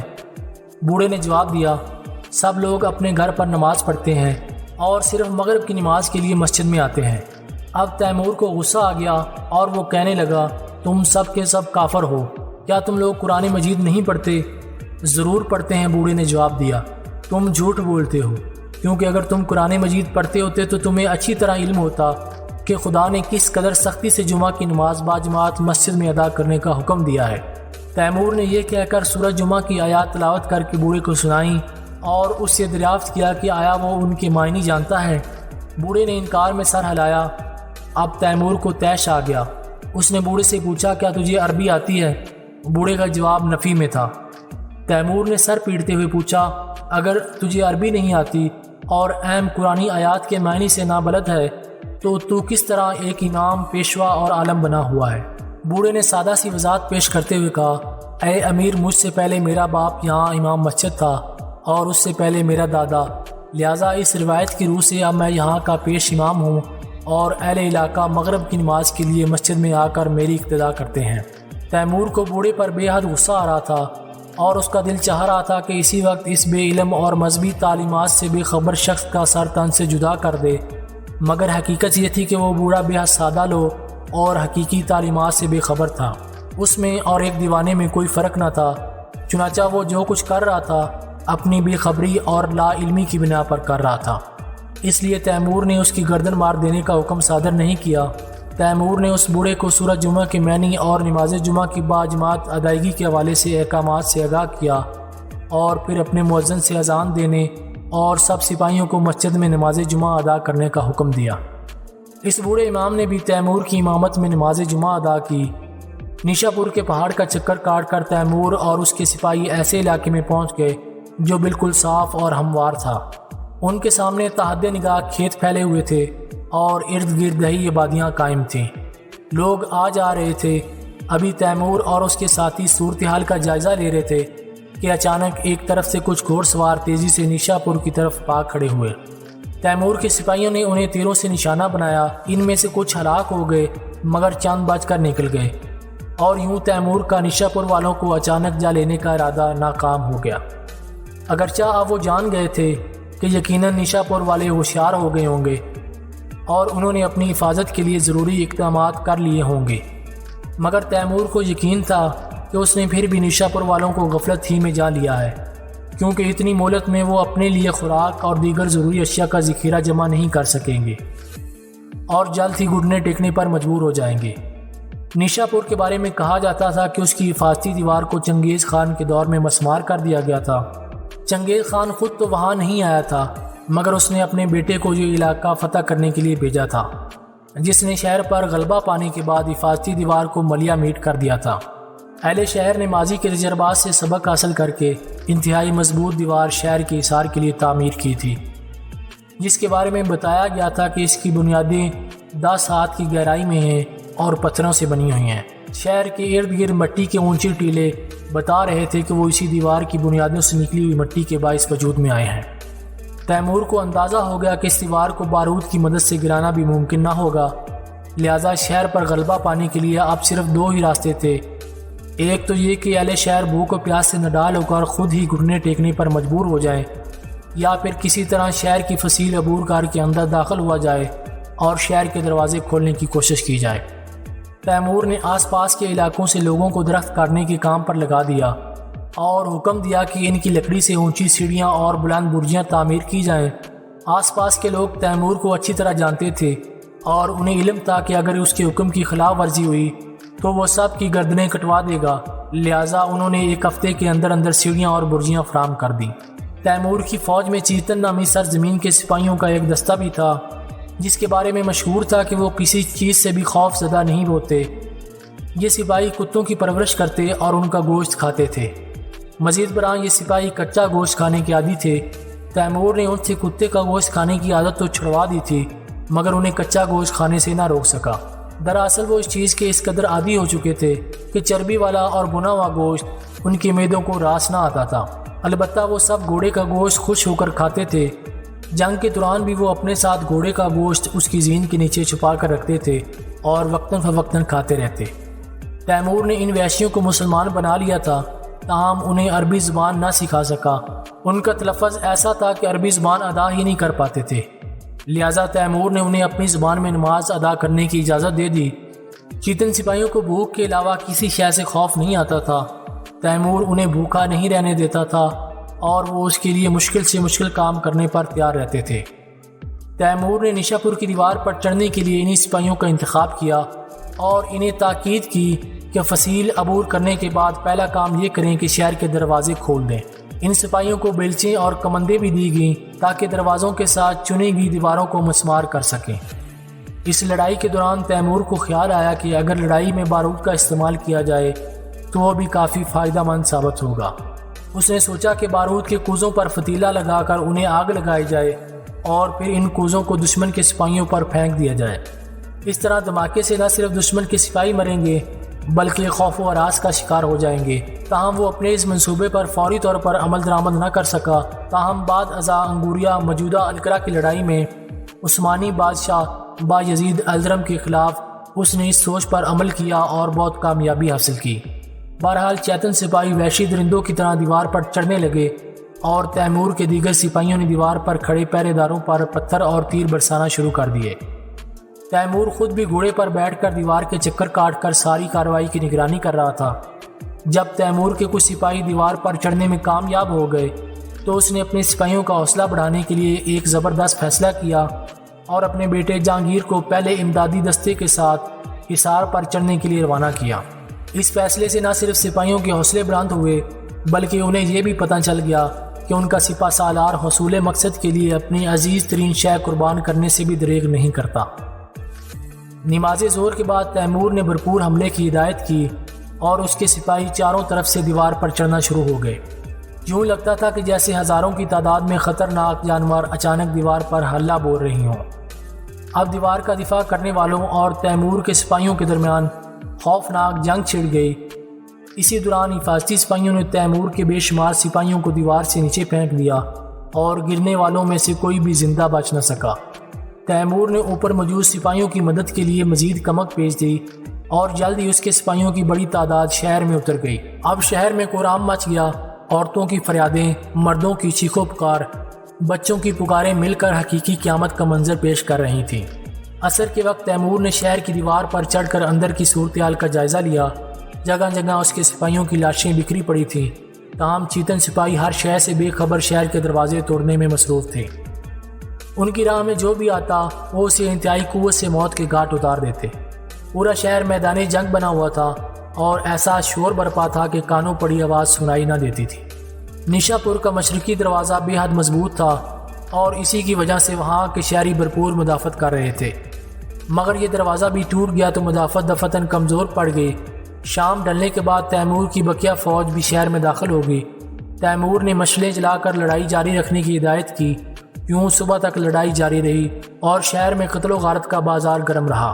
رات کے پچھلے پہر تیمور کو خبر ملی کہ اس کا بیٹا زخمی ہے۔ اس کا زخم زیادہ گہرا نہیں تھا، اس لیے تیمور نے اسے لڑائی جاری رکھنے کی ہدایت کی۔ تیمور کا عقیدہ تھا کہ ایک مرد میں سب سے اہم خوبی یہ ہے کہ وہ لڑنے کی صلاحیت رکھتا ہو۔ اس کے نزدیک علم و ادب اور مختلف فنون کی اہمیت اپنی جگہ، مگر وہ اس بات میں یقین رکھتا تھا کہ خدا نے مرد کو صرف لڑنے کے لیے پیدا کیا ہے۔ جو مرد لڑنے یا خون بہانے اور مرنے سے ڈرے، تیمور کے نزدیک وہ مردوں میں سے نہیں، کیونکہ اس کے مطابق خدا نے اس کے اندر قتل و غارت کی فطری صلاحیت رکھی ہے جسے اس نے ابھارنے کی کوشش نہیں کی۔ صبح کی روشنی پھیلنے تک لڑائی ختم ہو چکی تھی۔ اس وقت تیمور کے سامنے نیشا پور کے حکمران کو پیش کیا گیا۔ اس کا نام امیر حسین تھا۔ وہ تیمور کو دیکھ کر کہنے لگا، اے تیمور، تو فاتح بن چکا ہے، اب نیشا پور کی تقدیر تیرے ہاتھ میں ہے، لیکن میں تجھ سے التجا کرتا ہوں کہ مخلوق خدا پر رحم کر اور عام شہریوں کا قتل عام نہ کر۔ تیمور نے تلوار کا دستہ زمین میں ٹھوکتے ہوئے کہا، اس سرزمین کی مخلوق گناہ کی مرتکب ہوئی اور سزا کی مستحق ہے۔ ان کا یہ قصور ہے کہ انہوں نے میری فوج کو آتے دیکھ کر شہر کے دروازے بند کر دیے اور میرے سامنے مزاحمت کی۔ امیر حسین نے کہا، اے تیمور، اگر میرا حکم نہ ہوتا تو یہ لوگ دروازے بند نہ کرتے۔ قصور میرا ہے سو تو مجھے سزا دے، مگر شہریوں کا قتل عام نہ کر اور عورتوں اور بچوں کو غلام نہ بنا۔ تیمور نے امیر حسین کی بات ماننے سے انکار کرتے ہوئے کہا، اگر تو مجھ پر غلبہ پا لیتا تو کیا تو میرے فوجیوں کو معاف کر دیتا؟ امیر حسین بولا، ہمیں سکھایا جاتا ہے کہ جنگ کے دوران بے رحمی اور تشدد کا مظاہرہ کرو، مگر فتح پانے کے بعد رحم دلی اور نرمی سے پیش آؤ۔ مگر میرا ایک اصول ہے، میں جب مزاحمت کرنے والوں پر فتح پا لیتا ہوں تو انہیں بے دریغ قتل کر دیتا ہوں، اور میں یہ اپنا اصول تبدیل نہیں کر سکتا تاکہ دنیا والے جان لیں کہ میرے سامنے مزاحمت کرنے والوں کا انجام کیا ہوتا ہے۔ یہ کہہ کر تیمور نے امیر حسین کا سر تن سے جدا کر دیا اور اپنے سپاہیوں کو مال غنیمت لوٹنے اور عورتوں کو کنیزیں بنانے کے لیے کھلی چھٹی دے دی۔ اس نے حسب معمول علماء، شاعروں، صنعت کاروں اور مذہبی رہنماؤں کو امان دی، تاہم شہر کی حفاظتی دیوار کو مسمار کرا دیا۔ نیشا پور سے تیمور اور اس کے سپاہیوں کو اس قدر مال غنیمت حاصل ہوا کہ اس کی ماورا نہر منتقلی کے لیے انہیں ارد گرد کے علاقوں سے سارے مویشیوں کو استعمال کرنا پڑا۔ اہم کاموں کو انجام دینے کے بعد تقریباً 1 ماہ تک تیمور نیشا پور میں رکا رہا اور پھر بقیہ کام اپنے بڑے بیٹے جہانگیر کو سونپ کر خود طوس کی طرف روانہ ہو گیا۔ طوس کے لوگ نیشا پور کا انجام جان چکے تھے، لہٰذا انہوں نے تیمور کی راہ میں مزاحمت کرنے کی جرت نہ کی، چنانچہ تیمور نے بھی انہیں کوئی تکلیف نہ پہنچائی۔ طوس کی عام لوگوں کی زبان عربی تھی، تاہم اعلیٰ طبقہ کے لوگ فارسی میں بات کرتے تھے۔ طوس میں 2 ہفتے قیام کے بعد تیمور نے سبزوار پر چڑھائی کا فیصلہ کیا، تاہم اس سے پہلے اس نے مشہور شاعر فردوسی کی قبر پر حاضری ضروری سمجھی جو طوس ہی میں دفن تھا۔ تاہم اس کی قبر کے بارے میں مشہور تھا کہ اس پر کفر کا فتویٰ لگنے کے باعث اسے عام مسلمانوں کے قبرستان میں سپرد خاک نہیں کیا گیا، بلکہ اسے اس کے آبائی باغ میں سپرد خاک کیا گیا تھا۔ جب تیمور اس باغ میں پہنچا تو یہ دیکھ کر افسوس میں مبتلا ہو گیا کہ اس عظیم شاعر کی قبر ایک بیابان میں واقع ہے۔ باغ اجڑ کر جڑی بوٹیوں اور گھاس میں تبدیل ہو چکا ہے۔ تیمور نے اس بے قدری کو دیکھتے ہوئے فوراً قبر کی مرمت اور سنگ مرمر نصب کرنے کی ہدایت کی تاکہ اس عظیم شاعر کا نام و نشان مٹنے نہ پائے۔ ابھی وہ اسی کام سے فارغ ہی ہوا تھا کہ دور سے ایک گھوڑ سوار آتا دکھائی دیا۔ وہ سیدھا تیمور کے پاس پہنچا جیسے مسلسل سفر کرتا آیا ہو۔ قریب پہنچنے پر اس نے ایک خط تیمور کے حوالے کیا جو اس بات کی نشاندہی تھا کہ وہ ایک سرکاری قاصد ہے۔ دریافت کرنے پر پتہ چلا کہ اسے سمرقند سے تیمور کے جانشین شیر بہادر نے بھیجا ہے اور وہ راستے میں قیام کیے بغیر وہاں تک پہنچا ہے۔ تیمور نے خط کھول کر پڑھا، لکھا تھا، شیر بہادر کی طرف سے عالی جاں امیر تیمور کے نام توق تامیش جو دریائے آب سگون کے اس پار کے کسی ملک کا بادشاہ ہے، ایک بہت بڑی فوج کے ساتھ ماورا نہر پر قبضہ کرنے آ رہا ہے۔ میں اگرچہ ملک کے دفاع میں کوئی کمی نہ کروں گا، مگر آپ کا یہاں موجود ہونا ضروری ہے۔ فوراً ماورا نہر کے لیے روانہ ہو جائیں۔ تیمور توق تامیش کے نام سے واقف نہیں تھا۔ اس نے قاصد سے دریافت کیا تو اس نے بھی اس بارے میں قطعاً لا علمی کا اظہار کیا۔ بہرحال اب واپسی کے سوا کوئی چارہ نہ تھا، چنانچہ تیمور نے 3000 تجربہ کار اور بہادر سپاہیوں کو فالتو گھوڑے دے کر فوراً ماورا نہر روانہ کیا اور خود بقیہ فوج کے ساتھ وطن کے دفاع کے لیے روانہ ہو گیا۔ وہ لوگ دن رات سفر کرتے رہے اور محض بہت زیادہ تھک جانے پر ہی تھوڑی دیر کے لیے قیام کرتے۔ ایک ہفتے کے سفر کے بعد وہ مرو نامی شہر پہنچ گئے۔ یہاں پہنچ کر پتہ چلا کہ توق تامیش سمرقند پر حملہ کرنے کی بجائے واپس چلا گیا ہے۔ وہ ماورا نہر حملہ کرنے کا ارادہ رکھتا تھا، مگر شیر بہادر کی فوج دیکھ کر حملے کی جسارت نہ کر سکا۔ تیمور نے چاہا کہ ایسی جسارت کرنے والے شخص کا تعقب کر کے اسے مزہ چکھائے، مگر وہ جانتا تھا کہ موسم تبدیل ہو رہا ہے۔ چونکہ روس انتہائی سرد علاقے والا ملک ہے، لہٰذا وہاں پہنچ کر اسے توق تامیش کے ساتھ ساتھ برفانی ہواؤں کا بھی سامنا کرنا پڑے گا۔ لہٰذا اس نے توق تامیش سے بدلہ لینے کا ارادہ فی الحال ملتوی کر دیا۔ جب تیمور کی ساری فوج تو اس نے ملک کی ترقی اور فوج کو مضبوط کرنے کے لیے ضروری اقدامات کیے۔ اگلا سارا سال اس نے انہی کاموں میں صرف کیا۔ اسی دوران اس کا بڑا بیٹا جہانگیر خراساں سے باقی ماندہ فوج کو ماورا نہر لے آیا۔ اس کے ساتھ کچھ شیعہ علماء بھی تھے۔ تیمور نے انہیں بے حد عزت و احترام دیا۔ یہ علماء دن کے وقت تیمور کے محل میں آتے، دوپہر کا کھانا اس کے ساتھ ہی کھاتے۔ کھانے سے قبل تیمور ان سے مباحثے کیا کرتا۔ یہ علماء تقریباً 2 ماہ تک تیمور کے مہمان رہے۔ جب واپس جانے لگے تو تیمور نے ہر ایک کو کثیر رقم دی اور ایک گھوڑا عطا کر کے رخصت کیا۔ اگلے سال تیمور نے توق تامیش کی گوش مالی کے لیے بھرپور تیاری کا آغاز کر دیا۔ تاہم اسی دوران خبر ملی کہ سبزوار کا حکمران ایک طاقتور فوج جمع کر کے ماورا نہر پر حملہ کی تیاری کر رہا ہے۔ یہ جان کر تیمور نے روس جانے کے بجائے پہلے خراساں جانے کا فیصلہ کیا۔ تاہم وہ جانتا تھا کہ اس بار وہ خراساں والوں کو بے خبری میں جا لینے میں کامیاب نہ ہو سکے گا۔ اسے یہ بھی معلوم ہو چکا تھا کہ گزشتہ سال کی نسبت اب وہاں ایک منظم فوج بن چکی ہے اور اسے سخت مزاحمت کا سامنا کرنا پڑے گا۔ چنانچہ تیمور نے بھی ایک بہت بڑی فوج تیار کی جو 1,20,000 سپاہیوں پر مشتمل تھی۔ فوج کا ایک حصہ جو 40,000 سواروں پر مشتمل تھا تیمور نے اپنی نگرانی میں لے لیا، جبکہ باقی 2 حصوں کی کمان اپنے بیٹے جہانگیر اور شیخ عمر کو سونپ دی۔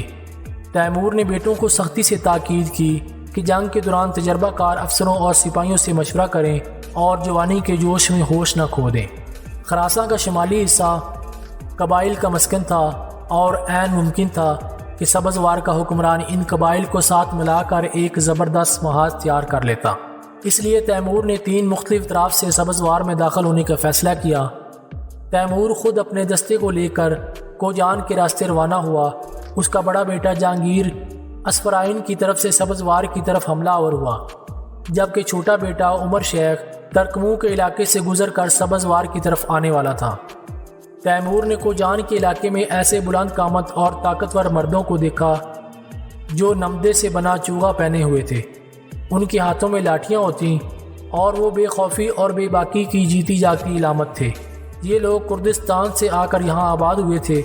تیمور نے انہیں اپنی فوج میں شمولیت کی دعوت دے دی، جو انہوں نے حقارت سے مسترد کر دی اور انتہائی بے خوفی سے اس کی لالچ بھی قبول کرنے سے انکار کرتے ہوئے اسے وہاں سے چلے جانے کی ہدایت کی۔ چونکہ وہ لوگ بالکل بے خطر اور اپنے حال میں مست رہتے تھے، لہٰذا تیمور نے انہیں ان کے حال پر چھوڑا اور خود طوس کی طرف روانہ ہو گیا۔ وہاں پہنچتے ہی وہ سیدھا فردوسی کے مزار پر پہنچا۔ دیکھا تو اس کی قبر کا کتبہ عربی میں تھا۔ تیمور جانتا تھا کہ فردوسی فارسی زبان کا شاعر تھا، اس لیے اس نے حکم دیا کہ فردوسی کا کتبہ عربی اور فارسی دونوں زبان میں تحریر کیا جائے۔ تیمور کو خراساں میں داخل ہونے کے بعد اپنے بیٹوں کے بارے میں کوئی خبر نہ تھی۔ وہ چونکہ دشمن کے علاقے میں تھے، لہٰذا یہ ممکن نہ تھا کہ قاصد پہنچا کر ایک دوسرے کا حال معلوم کیا جائے۔ بہرحال یہ بات طے تھی کہ سبزوار کے لوگوں کو ان کی آمد کی اطلاع مل چکی تھی اور وہ بہت جلد تیمور کی فوجوں کا سامنا کرنے والے تھے۔ تیمور کا اندازہ تھا کہ سبزوار کی فوج پیادہ سپاہیوں پر مشتمل ہوگی، کیونکہ وہاں کے لوگوں کو ابھی سوار فوج کی خوبیوں کا علم نہ تھا، تاہم اسے یقین تھا کہ سبزوار کا حاکم قلعہ بند ہونے کی بجائے میدان میں آ کر اس کا مقابلہ کرے گا۔ ایک بڑی اور طاقتور فوج کے مالک حکمران کے لیے یہی صحیح راستہ تھا، کیونکہ اتنی بڑی فوج کے ہوتے ہوئے قلعہ بند ہو جانا بزدلی کے ساتھ ساتھ اپنے گلے میں محاصرے کا پھندا ڈال لینے کے مترادف تھا۔ اگلی صبح ہی ایک بڑی فوج دور سے آتی دکھائی دی۔ ایک خون ریز جنگ کا تصور آتے ہی تیمور کی رگوں میں خون کی گردش تیز ہوگی اور وہ فوراً گھوڑے پر سوار ہو کر پہاڑ پر چڑھ گیا۔ اس نے دشمن کی فوج پر نظر دوڑائی تو جان گیا کہ اس کے اندازے کے عین مطابق سبزوار کی فوج پیادہ سپاہیوں پر مشتمل ہے، تاہم وہ انتہائی مہارت سے صف در صف ہو کر آگے بڑھ رہے تھے، گویا ان میں سے کہیں بھی کوئی شگاف نظر نہیں آ رہا تھا۔ یہ اس بات کا ثبوت تھا کہ سبزوار کا حکمران ایک قابل سپہ سالار ہے۔ اس کے سپاہیوں کی تعداد 70,000 کے قریب تھی۔ تیمور نے ٹیلے سے اتر کر جنگی صف آرائی کا حکم دیا۔ دائیں طرف والے دستے کی کمان غولر بیگ نامی سردار کو سونپی، جو ایک چنگول سردار اور چھوٹے قد کا مالک تھا، مگر وہ انتہائی ناڈر، دلیر اور لومڑی کی طرح چلاک تھا۔ بائیں طرف والے دستے کی کمان چیتن سردار کے سپرد کی، جو اپنی قوم کا حقیقی علمدار ہونے کے ناطے خوف جیسی چیز سے قطعی طور پر نابلد تھا۔ اس کے بارے میں مشہور تھا کہ وہ انسان کم اور بھیڑیا زیادہ ہے۔ فوج کے مرکزی حصے کی کمان تیمور نے خود سنبھالی۔ اس کے دونوں سردار اپنی ذمہ داری خوب جانتے تھے۔ ان کا کام یہ تھا کہ دونوں اطراف سے دشمن پر حملہ کر کے پوری فوج کو گھیرے میں لے لیں۔ جب دونوں فوجوں کا فاصلہ کم ہوا تو تیمور نے دیکھا کہ سبزوار کے سپاہیوں نے ہاتھوں میں بہت لمبے لمبے نیزے تھامے ہوئے ہیں۔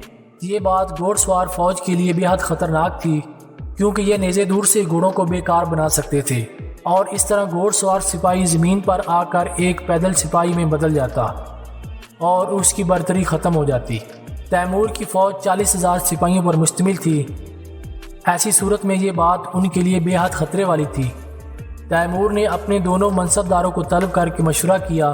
وہ دونوں بھی اس صورتحال سے پریشان دکھائی دیتے تھے، کیونکہ تیمور نے حکم دیا تھا کہ آگے بڑھ کر حملہ کرنے کی بجائے وہیں رک کر سبزوار کی فوج کے حملے کا انتظار کیا جائے۔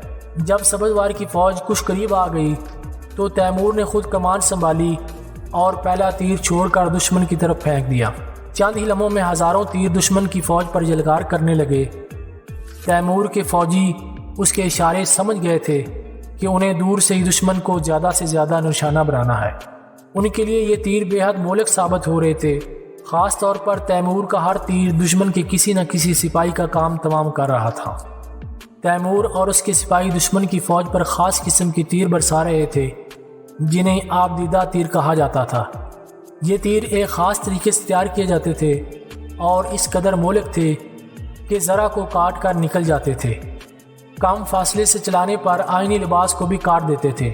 سبزوار کے حکمران کا نام علی سیف الدین تھا اور یہ بالکل ظاہر تھا کہ وہ ایک قابل، بہادر اور سمجھ بوجھ والا انسان ہے۔ اس نے تیمور کی گھوڑ سوار فوج سے نپٹنے کے لیے بالکل صحیح طور پر نیزوں کے استعمال کا فیصلہ کیا تھا، مگر لگتا تھا کہ اس کی ساری امیدیں ان نیزوں سے ہی لگی تھیں، کیونکہ جب تیمور اور اس کے سپاہیوں نے انہیں تیروں سے نشانہ بنانا شروع کیا تو بہت جلد سبزوار کی فوج کے سپاہیوں میں افراتفری پھیلتی نظر آئی۔ تیمور نے یہ موقع غنیمت جانا اور فوراً بھرپور حملے کا حکم دے دیا۔ تیمور کو یقین تھا کہ وہ سبزوار کی فوج کی افراتفری سے فائدہ اٹھا کر ان کا شیرازہ بکھیرنے میں کامیاب ہو جائے گا، مگر جیسے ہی وہ سبزوار کی فوج کے ذرا نزدیک پہنچے تو انہیں سیف الدین کی قابلیت اور زبردست حکمت عملی کا مزید قائل ہونا پڑا، کیونکہ قریب پہنچتے ہی ان کے سروں پر پتھر برسنا شروع ہو گئے۔ یہ پتھر اس شدت سے برس رہے تھے کہ جیسے آسمان سے پتھروں کی برسات ہو رہی ہو۔ حقیقتاً تیمور اپنے سپاہیوں کو نیزوں سے بچاتے بچاتے پتھروں کی بارش میں پھنسا بیٹھا۔ نتیجہ اس کی فوج کے گھوڑے اور سپاہی ایک ایک کر کے ڈھیر ہونے لگے اور انہیں بھاری نقصان اٹھانا پڑا۔ تاہم تیمور نے اس سب کے باوجود حملہ روکنے کا حکم نہیں دیا، کیونکہ اس سے سبزوار کی فوج کو دوبارہ منظم ہونے کا موقع مل جاتا اور وہ زیادہ شدت سے تیمور کی فوجوں کا مقابلہ کرتے۔ تیمور نے اپنے دونوں کمانداروں کو دونوں طرف سے حملہ کرنے کا حکم دیا اور خود فوج کے مرکزی حصے کے ساتھ مقابلہ کے لیے تیار ہو گیا۔ تیمور کے سپاہی جانتے تھے کہ جنگ میں بزدلی یا پیٹھ دکھانے کا مطلب خود تیمور کے ہاتھوں موت ہے، اس لیے وہ جنگ کے دوران پوری جانفشانی کا مظاہرہ کرتے۔ اپنی تمام تر بہادری اور جنگی تجربے کے باوجود تیمور جب فوج کے مرکزی حصے کو لے کر دشمن کے سامنے پہنچا تو انہیں بے حد زبردست مزاحمت کا سامنا کرنا پڑا۔ ایک طرف سے دشمن کے نیزے ان کے گھوڑوں کو نکارہ بنا رہے تھے اور دوسری طرف سے ان پر برسنے والے پتھر سپاہیوں کا قلعہ کما کر رہے تھے، مگر پھر بھی تیمور نے پیچھے ہٹنے کا حکم نہیں دیا، کیونکہ وہ جانتا تھا کہ اگر ایسا کیا جائے تو انہیں عبرتناک شکست سے کوئی چیز نہیں بچا سکتی۔ تیمور کے دونوں سردار دونوں جانب سے بھرپور حملہ کر رہے تھے اور جلد ہی یہ خبر ملی کہ ارگن چیتن جنوب کی طرف سے سبزوار کی فوج میں رختہ ڈال چکا ہے۔ اگلے ہی لمحے یہ اطلاع بھی آ گئی کہ سبزوار کی فوجیں غولر بیگ کے سامنے پسپائی اختیار کر رہی ہیں۔ یہ دونوں خبریں اگرچہ بے حد حوصلہ افزا تھیں، مگر تیمور تمام کوششوں کے باوجود سبزوار کی فوج کے مرکزی حصے کو پیچھے دھکیلنے میں کامیاب نہیں ہو رہا تھا۔ یوں لگ رہا تھا جیسے دشمن نے اپنا ساز و سامان اس مرکزی حصے پر لگا رکھا ہے اور اپنے بہترین جنگجو فوج کے مرکزی حصے میں جمع کر دیے ہیں۔ تیمور تمام تر قوت سے دشمن پر حملے کر رہا تھا۔ اچانک ایک بھاری پتھر اس کے سر پر آ لگا۔ یہ پتھر اس زور سے سر پر آ کے لگا کہ چند لمحے کے لیے تیمور کا سر چکرا گیا۔ تاہم چونکہ وہ آئینی لباس پہنے ہوئے تھا، اس لیے سر پھٹنے یا بے ہوش ہونے سے محفوظ رہا۔ اگرچہ اس کے دونوں افسر دشمن کی فوج کو دونوں جانب سے پیچھے دھکیل رہے تھے، مگر تیمور خود بھاری نقصان اٹھا رہا تھا۔ اسی دوران تیمور کے سپاہی سبزوار کے کچھ سپاہیوں کو گرفتار کرنے میں کامیاب ہو گئے۔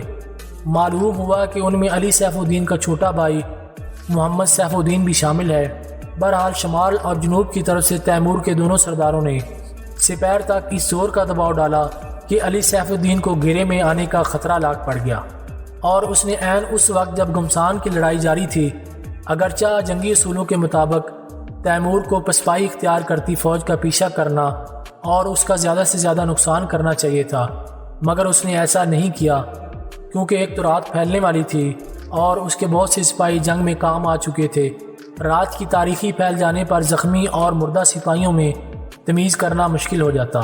مزید یہ کہ تیمور کو مرکزی حصے میں بے حد نقصان اٹھانا پڑا اور اس کی فوج کو دوبارہ منظم ہونے کے لیے وقت چاہیے تھا۔ تیمور چاہ کر بھی اپنے سپاہیوں کو مرنے والے سپاہیوں کی میتیں دفن کرنے کا حکم نہیں دے سکا، کیونکہ عین ممکن تھا کہ علی سیف الدین شب خون مارنے کا حکم دے دیتا۔ ایسی صورت میں سپاہیوں کا چوکس نہ ہونا ان کے لیے بہت بڑی تباہی کا پیش خیمہ بن سکتا تھا۔ رات گئے تیمور نے محمد سیف الدین کو طلب کر کے معلومات حاصل کی۔ اس نے بتایا کہ سبزوار کی فوج 75,000 سپاہیوں پر مشتمل تھی اور ابھی 30,000 اضافی سپاہی پیچھے سبزوار میں موجود ہیں۔ اس نے یہ بھی بتایا کہ سبزوار کے بہترین جنگجو فوج کے مرکزی حصے میں موجود ہیں۔ یہی وجہ تھی کہ اس حصے پر تیمور کو شدید مزاحمت کا سامنا کرنا پڑا۔ اگلی صبح جب تیمور نے اپنی فوج کا جائزہ لیا تو اسے معلوم ہوا کہ اس کی فوج میں صرف 25,000 سپاہی باقی رہ گئے ہیں۔ یہ تعداد سبزوار کی فوج اور اس کے قابل سپہ سالار کو شکست دینے کے لیے کافی نہ تھی۔ تاہم تیمور ہرگز خوف زدہ نہ تھا اور ہر صورت گزشتہ رات کے نقصان کی تلافی اور سبزوار پر قبضہ کا تہیہ کر چکا تھا۔ اس نے اپنے افسران کو حکم دیا کہ سپاہیوں کو تازہ دم ہو کر دوبارہ حملے کے لیے تیار کریں۔ اسی دن شام کے وقت تیمور کا بڑا بیٹا جہانگیر بھی اس کی فوج سے آ ملا۔ ان کی حالت زار دیکھ کر وہ سمجھا کہ شاید تیمور اور اس کی فوج کو شکست ہو گئی ہے۔ تاہم تیمور نے اسے ساری صورتحال سے آگاہ کرنے کے بعد اس کے چھوٹے بھائی شیخ عمر کے حال احوال کے بارے میں دریافت کیا، مگر جہانگیر کو اپنے بھائی کی کوئی خبر نہ تھی۔ دوسری طرف جب سبزوار کے حاکم کو پتہ چلا کہ تازہ دم کمک تیمور کی مدد کو پہنچ گئی ہے تو وہ شہر میں واپس داخل ہو کر قلعہ بند ہو گیا۔ تیمور نے فوراً قلعہ کا محاصرہ کر کے شہر کے ارد گرد پہرا بٹھا دیا اور پانی کی فراہمی سمیت اشیاء خورد و نوش تک رسائی کو ناممکن بنا دیا۔ پھر اس کے حکم سے شہر کے چاروں کونوں پر لکڑی اور اینٹوں کے مینار بنائے گئے۔ شہر کے اندر کا جائزہ لیا گیا۔ شہر کی آبادی بہت زیادہ تھی اور تیمور کو خیال گزرا کہ اتنی بڑی آبادی والا شہر بہت جلد بھوک اور پیاس کا شکار ہو کر اس کے سامنے گھٹنے ٹیک دے گا، مگر یہ اس کی خام خیالی تھی، کیونکہ سبزوار کے حاکم نے اس بارے میں بہت پہلے تیاری کر رکھی تھی۔ اس نے اشیاء خورد و نوش کا ذخیرہ جمع کر رکھا تھا۔ یوں شہر کے لوگ طویل عرصہ تک بھوک اور پیاس کی فکر سے آزاد ہو چکے تھے۔ بہرحال تیمور نے قلعہ کی ناکہ بندی جاری رکھی اور اپنے بیٹے جہانگیر کو 3,000 سپاہیوں کے ہمراہ روانہ کیا تاکہ اپنے چھوٹے بیٹے کی خیر خیریت کا پتہ کر سکے۔ اپنے بیٹے کے جانے کے بعد تیمور نے قلعہ کے اندر تیروں کے ذریعے خط پھینکوائے جن میں سبزوار کے حاکم اور عام شہریوں سے کہا گیا تھا کہ وہ اس کے سامنے سر تسلیم خم کر دیں، ورنہ شہر فتح کرنے کے بعد سب کو قتل کر دیا جائے گا۔ تاہم شہر کے لوگوں پر ان دھمکیوں کا کوئی اثر نہ ہوا۔ اب تیمور نے سبزوار کے حاکم کے نام ایک پیغام تیروں کے ذریعے پہنچایا کہ وہ اس روز شام کو حصار پر آ کر اپنی آنکھوں سے ایک منظر دیکھے۔ جب شام ہوئی تو حاکم سبزوار برجی پر ظاہر ہوا۔ تیمور نے حکم دیا کہ اس کے بھائی محمد سیف الدین کو دیوار کے قریب لے آؤ۔ پھر تیمور نے منادی کے ذریعے اعلان کیا، اے حاکم سبزوار، اگر تو نے میرے سامنے سر تسلیم خم نہ کیا اور شہر کے دروازے نہ کھولے تو تیری آنکھوں کے سامنے تیرے بھائی کا سر قلم کروا دوں گا۔ حاکم سبزوار نے تیمور سے مخاطب ہونے کی بجائے اپنے بھائی کو مخاطب کرتے ہوئے کہا، اے محمد، کیا تو چاہے گا کہ صرف تیری جان کے لیے ہم پورے شہر کو تسلیم کرا دیں، یا یہ بات ٹھیک ہے کہ ہم آخری دم تک لڑیں، خواہ ہم سب کی جان چلی جائے؟ حاکم سبزوار کا بھائی چلایا، نہیں میرے بھائی، تم میری جان کی پرواہ نہ کرو اور جنگ جاری رکھو، خواہ مجھے قتل کر دیا جائے۔ پھر وہ تیزی سے تیمور کی طرف گھوما اور اسے مخاطب کر کے جوش سے چلایا، اور تیمور لنگڑے، چل اپنے جلاد کو حکم دے کہ مجھے قتل کر دے۔ تیمور کے لیے یہ بدتمیزی برداشت سے باہر تھی، مگر وہ کسی نہ کسی طرح برداشت کر گیا اور حاکم سبزوار کو مخاطب کر کے کہنے لگا، اے علی سیف الدین، تیرا بھائی زندہ یا مردہ کسی کام کا نہیں، اگر تو اپنے بھائی کی قیمت چکا دے تو میں اسے بیچنے کو تیار ہوں۔ حاکم سبزوار نے فوراً پوچھا، اے تیمور، تو میرے بھائی کی کیا قیمت چاہتا ہے؟ 2 کروڑ دینار، تیمور نے منادی کے ذریعے جواب دیا۔ امیر سبزوار کے حلق سے عجیب و غریب آوازیں نکلنے لگیں، جن کا مطلب اتنا ہی سمجھ میں آیا کہ اتنی نقد رقم تو پورے شہر میں بھی نہیں جس کا یہ مطالبہ کر رہا ہے۔ تیمور نے فوراً جواب دیا، تو جھوٹ بول رہا ہے، تیرے پاس لاکھوں فوج ہے تو کروڑوں رقم بھی ہوگی۔ مگر علی سیف الدین نے اس کی بات پر توجہ دیے بغیر کہا، میں اپنے بھائی کی رہائی کے لیے 1 لاکھ دینار دینے کو تیار ہوں، بشرط یہ کہ اسے صحیح سلامت میرے حوالے کر دے۔ تیمور نے حقارت سے کہا، 1 لاکھ دینار کسی معمولی سوداگر کی قیمت تو ہو سکتی ہے، مگر سیف الدین جیسے حکمران کے بھائی کی نہیں۔ جب سیف الدین نے مزید رقم دینے سے انکار کر دیا تو تیمور نے جلاد کو بلا کر محمد سیف الدین کا سر قلم کروا دیا اور حکم دیا کہ اس کا سر کسی بلند مقام پر رکھ دیا جائے تاکہ شہر کے لوگ جان لے کہ تیمور جو کہتا ہے وہ کر دکھاتا ہے۔ اپنے بھائی کا سر تن سے جدا ہوتے دیکھ کر امیر سبزوار کی حالت غیر ہوگی اور وہ آو بکا کرنے لگا۔ اس کے پیرادار اسے واپس شہر میں لے آئے۔ اسی رات علی سیف الدین نے اپنے بھائی کی موت کا بدلہ لینے کے لیے تیمور کی فوج پر شب خون مارنے کا فیصلہ کیا۔ تیمور اور اس کے فوجی اپنے خیموں میں تھے کہ اچانک شہر کے دروازے کھل گئے اور وہاں سے ہزاروں سپاہی تیمور کی فوج پر حملہ آور ہو گئے۔ اسی طرح بے شمار لوگ سیڑھیوں کے ذریعے دیوار پلانگ کر حملہ کرنے لگے۔ ان لوگوں کے ہاتھوں میں جلتی ہوئی مشلیں تھیں جن کے ذریعے انہوں نے تیمور کی فوج کے خیموں کو جلانا شروع کر دیا۔ تیمور کی یہ عادت تھی کہ وہ جب کسی شہر کا محاصرہ کرتا تو اپنے سپاہیوں کو گھوڑے خیموں سے دور باندھنے کا حکم دیتا۔ اس کی وجہ یہ تھی کہ اگر کوئی فوج قلعہ سے نکل کر اچانک حملہ آور ہو جاتی تو گھوڑے بدک اٹھتے، خاص طور پر آگ لگنے کی صورت میں تو گھوڑے جدھر منہ اٹھتا بھاگ کھڑے ہوتے، اور ایسے میں افراتفری کے باعث سپاہیوں کو کچھ سمجھ نہ آتی۔ چنانچہ اس رات بھی اس کے گھوڑے خیموں سے دور بندھے ہوئے تھے۔ یہی وجہ تھی کہ خیموں کو آگ لگنے کے باوجود تیمور کے سپاہی حواس باختہ نہ ہوئے۔ اس کے دونوں سردار یعنی غولر بیگ اور ارگن چیتن فوراً تیمور کے پاس پہنچے۔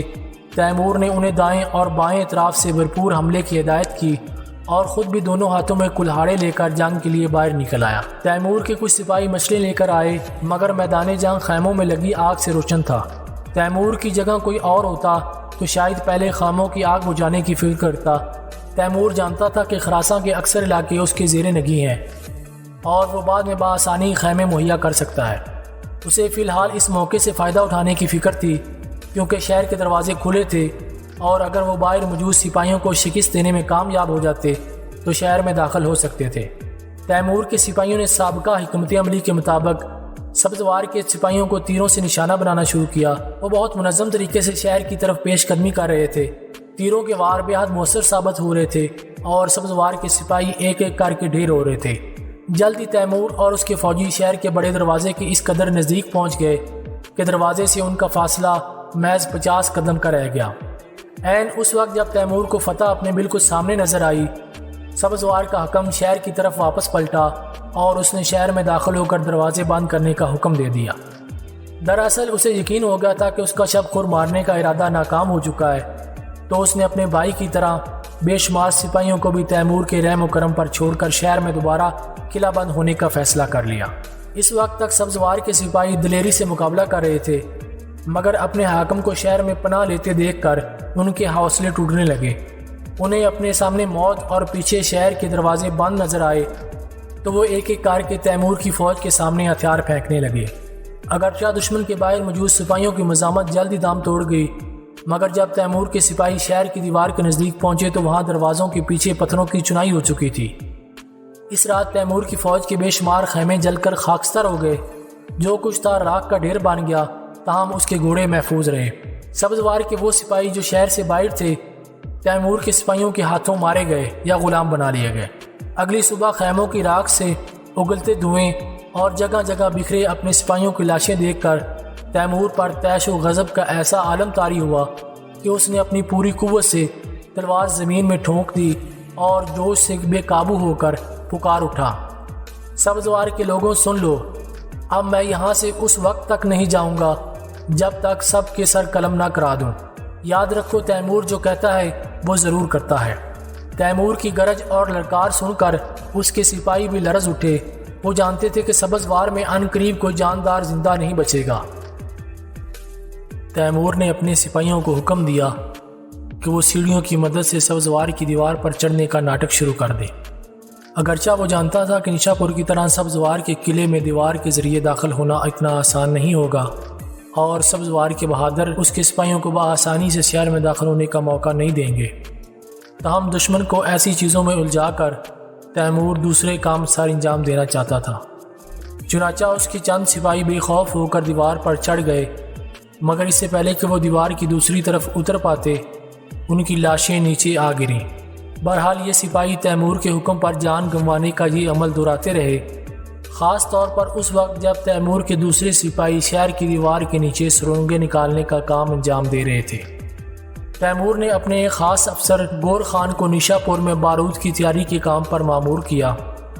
سبزوار سے دوبارہ بارود کی تیاری کی وجہ یہ تھی کہ ایک تو تیمور اس کام کو بے حد خفیہ رکھنا چاہتا تھا اور اسے ڈر تھا کہ دشمن کے لوگ جنہیں اس نے سرنگیں نکالنے کے کام پر لگایا تھا اس کی کارروائی کی خبر حاکم سبزوار کو بھیجتے ہوں گے، اور اگر اسے پہلے ہی یہ علم ہو گیا کہ تیمور دیوار گرانے کے لیے بارود تیار کر رہا ہے تو وہ اس کے لیے تیار ہو جائے گا۔ دوسری وجہ یہ تھی کہ بعض اوقات بارود تیاری کے دوران دھماکے سے پھٹ جاتا ہے، ایسی صورت میں اپنی ہی فوج کو نقصان ہونے کا اندیشہ رہتا ہے۔ جو مزدور سرنگیں نکال رہے تھے ان میں سے مغرب کی طرف سے نکالی گئی ایک سرنگ معمار کی غلطی سے شہر سے باہر کسی دوسری جانب جا نکلی، جس سے بہت سے قیمتی وقت ضائع ہو گیا۔ تیمور نے اسی وقت سرنگ نکالنے والے کے نگران کو بلا کر سر قلم کرنے کا حکم صادر کیا تاکہ دوسروں کو عبرت حاصل ہو۔ اتفاق سے شمال کی طرف سے نکالی گئی سرنگ کے راستے میں بھی ایک بہت بڑا پتھر آ گیا۔ یہ پتھر اتنا بڑا تھا کہ نہ تو اسے نکالا جا سکتا تھا اور نہ ہی اس سے آگے سرنگ کھودی جا سکتی تھی۔ جب سرنگ کھودنے والے کے نگران کو پتہ چلا کہ اس کی سرنگ کے راستے میں پتھر آ گیا ہے تو وہ موت کے خوف سے بے ہوش ہو گیا۔ ہوش میں آنے پر اسے تیمور کے سامنے پیش کیا گیا تو اس کے سارے بدن پر لرزہ طاری تھا اور وہ بات کرنے کے قابل بھی نہ تھا۔ تیمور نے اسے کہا، اس میں تیرا کوئی قصور نہیں، کسی کو اندازہ نہ تھا کہ سرنگ اتنے بڑے پتھر سے جا ٹکرائے گی۔ یہ سن کر وہ دوبارہ بے ہوش ہو گیا، اس بار شاید جان بچنے کی بے حال خوشی کی وجہ سے۔ تیمور نے مغرب اور شمال کی جانب سے نکالی گئی سرنگوں کا کام روک دیا اور شہر میں مشرق اور جنوب کی طرف سے داخل ہونے کا منصوبہ بنایا، کیونکہ ان دونوں اطراف سے نکالی گئی سرنگیں کامیابی سے شہر کی بنیادوں تک پہنچ چکی تھی۔ ان حصوں میں مزدوروں نے بارود رکھنے کی جگہ بنا دی تھی۔ چنانچہ منصوبے کے عین مطابق ان دونوں اطراف کی بنیادوں میں بارود کی 2 گانٹھیں رکھ دی گئیں۔ ہر گانٹھ کا وزن 100 من کے برابر تھا۔ پھر ان سے 2 موٹے موٹے لمبے فتیلے باندھ کر باہر تک کھینچ دیے گئے۔ اب فتیلے کو آگ لگانے والے تیمور کے حکم کے منتظر تھے۔ تیمور نے حکم دیا کہ اگلی صبح پھوٹتے ہی اس کے سپاہی حملے کے لیے تیار رہیں اور جب وہ اشارہ کرے تو فتیلوں کو آگ لگا دی جائے۔ اگلی صبح سب سے پہلے تیمور نے اپنے سینکڑوں سپاہیوں کو بغل بجانے اور شور و غل بپا کرنے کا حکم دیا۔ انہوں نے ایسا شور و غل مچایا کہ دیوار پر کھڑے پہرے داروں میں کھلبلی مچ گئی۔ وہ حیران تھے کہ آخر تیمور کے سپاہی کیوں کر اچانک شور مچا رہے ہیں۔ پہرے دار حواس باختہ ہو کر ادھر ادھر بھاگنے لگے۔ شہر کے اندر بھی افراتفری پھیل گئی۔ لوگ اپنے گھروں کو چھوڑ کر باہر نکل آئے اور ایک دوسرے کی طرف سوالیہ نظروں سے دیکھنے لگے۔ تیمور کا منصوبہ 100% کامیاب رہا۔ وہ جانتا تھا کہ کچھ چیزیں دلیر سے دلیر دل لوگوں کو بھی خوف و ہراس میں مبتلا کر دیتی ہیں، جیسے کہ زبردست شور و غل، قیامت خیز افراتفری وغیرہ۔ چنانچہ اس کے حکم کے مطابق سینکڑوں سپاہیوں نے مل کر بغل بجانا شروع کیے اور عجیب و غریب حرکتیں کرنا شروع کر دیں۔ اسی شور و غل میں تیمور نے فتیلوں کو آگ لگانے کا حکم دیا۔ وہ چاہتا تھا کہ دیوار کا دھماکوں سے اڑنا پہلے سے حواس باختہ اور خوف زدہ شہریوں پر ایسا وار ثابت ہو کہ ان کی رہی سے قوت مدافعت بھی جاتی رہے۔ تیمور نے پڑھ رکھا تھا کہ حضرت یوشع علیہ السلام نے، جو حضرت موسیٰ علیہ السلام کے بعد بنی اسرائیل کے پاس پیغمبر بنا کر مبعوث کیے گئے، جب کنعان میں واقع آرحانہ نامی شہر پر قبضہ کا ارادہ کیا تو یہی طریقہ استعمال کرتے ہوئے دیوار توڑنے سے پہلے اپنے حواریوں کو کہا کہ سب مل کر کرنا پھونکنا شروع کر دیں۔ یوں جب دیوار ٹوٹی تو شہر کے باشندے سمجھے کہ دیوار کرنا پھونکنے کی وجہ سے گری ہے، لہٰذا ان پر ایسا خوف طاری ہوا کہ ان میں سے کوئی بھی ایک پل کے لیے بھی مزاحمت کرنے کے قابل نہ رہا۔ تیمور نے حملے سے پہلے سارے فوجی افسروں اور سپاہیوں کو ہدایت کی کہ شہر میں داخل ہونے کے بعد کسی پر رحم نہ کیا جائے اور جو راستے میں آئے اسے بے دریغ قتل کر دیا جائے۔ ماں سوائے شیخ حسام الدین کے گھر پناہ لینے والوں کے، شیخ حسام الدین سبزوار کا نامور عالم دین تھا۔ تیمور نے اس کے بارے میں بہت سی باتیں سن رکھی تھیں، اس لیے اس کے گھر کو امان کی جگہ قرار دے دیا۔ پھر جب سپاہیوں نے شور مچایا اور فتیلوں کو آگ لگی، آگ بارود کے ڈھیر پر پہنچی تو یہ سب ایک ایسی قیامت کا پیش خیمہ ثابت ہوا جس کا سبزوار کے لوگوں نے تصور بھی نہ کیا تھا۔ بارود کا ایسا دھماکہ ہوا کہ جو جہاں تھا وہیں جم کر رہ گیا۔ دونوں حصوں سے دیوار ہی نہیں، اس کے کچھ فاصلے پر موجود مکانات بھی چند لمحوں میں ملبے کا ڈھیر بن گئے اور بے شمار لوگ ملبے تلے دب کر مارے گئے۔ بارود کا دھماکہ اس قدر خوفناک تھا کہ تیمور جیسا بے خوف انسان بھی اس کی آواز سن کر سہم گیا۔ اس دن سے پہلے تیمور سمیت کسی نے اتنا بارود جنگی طور پر استعمال نہیں کیا تھا۔ زمین اس بری طرح لرزی کہ گویا قیامت آ گئی ہو۔ تیمور نے چند لمحوں میں اپنے سپاہیوں کو شہر میں داخل ہو کر بھرپور حملے کا حکم دیا۔ ساتھ ہی اس نے یہ دیکھتے ہوئے کہ شہر کے اندر موجود دشمن کے سپاہی صرف انہی دو حصوں کے دفاع کے لیے جمع ہو گئے ہیں جن اطراف سے شہر کی دیوار کو مسمار کیا گیا تھا۔ تیمور نے باقی دونوں اطراف سے بھی اپنے سپاہیوں کو دیوار پھلانگ کر شہر میں داخل ہونے کا حکم دیا۔ یوں کچھ دیر بعد چاروں اطراف سے تیمور کی فوج نے شہر پر حملہ بول دیا۔ جہاں ضرورت پڑتی تیمور سپاہیوں کی مدد کے لیے تازہ دم سپاہی بھیج دیتا۔ وہ خود شہر کی نگرانی کے لیے بنائے گئے میناروں پر چڑھ کر ساری صورتحال کا جائزہ لے رہا تھا۔ سبزوار کے سپاہی ہر ممکن مزاحمت کر رہے تھے، مگر تیمور کے فوجی چاروں اطراف سے ایسے حملے کر رہے تھے کہ تیمور کو یقین ہو گیا کہ وہ بہت جلد فتح یاب ہو جائے گا۔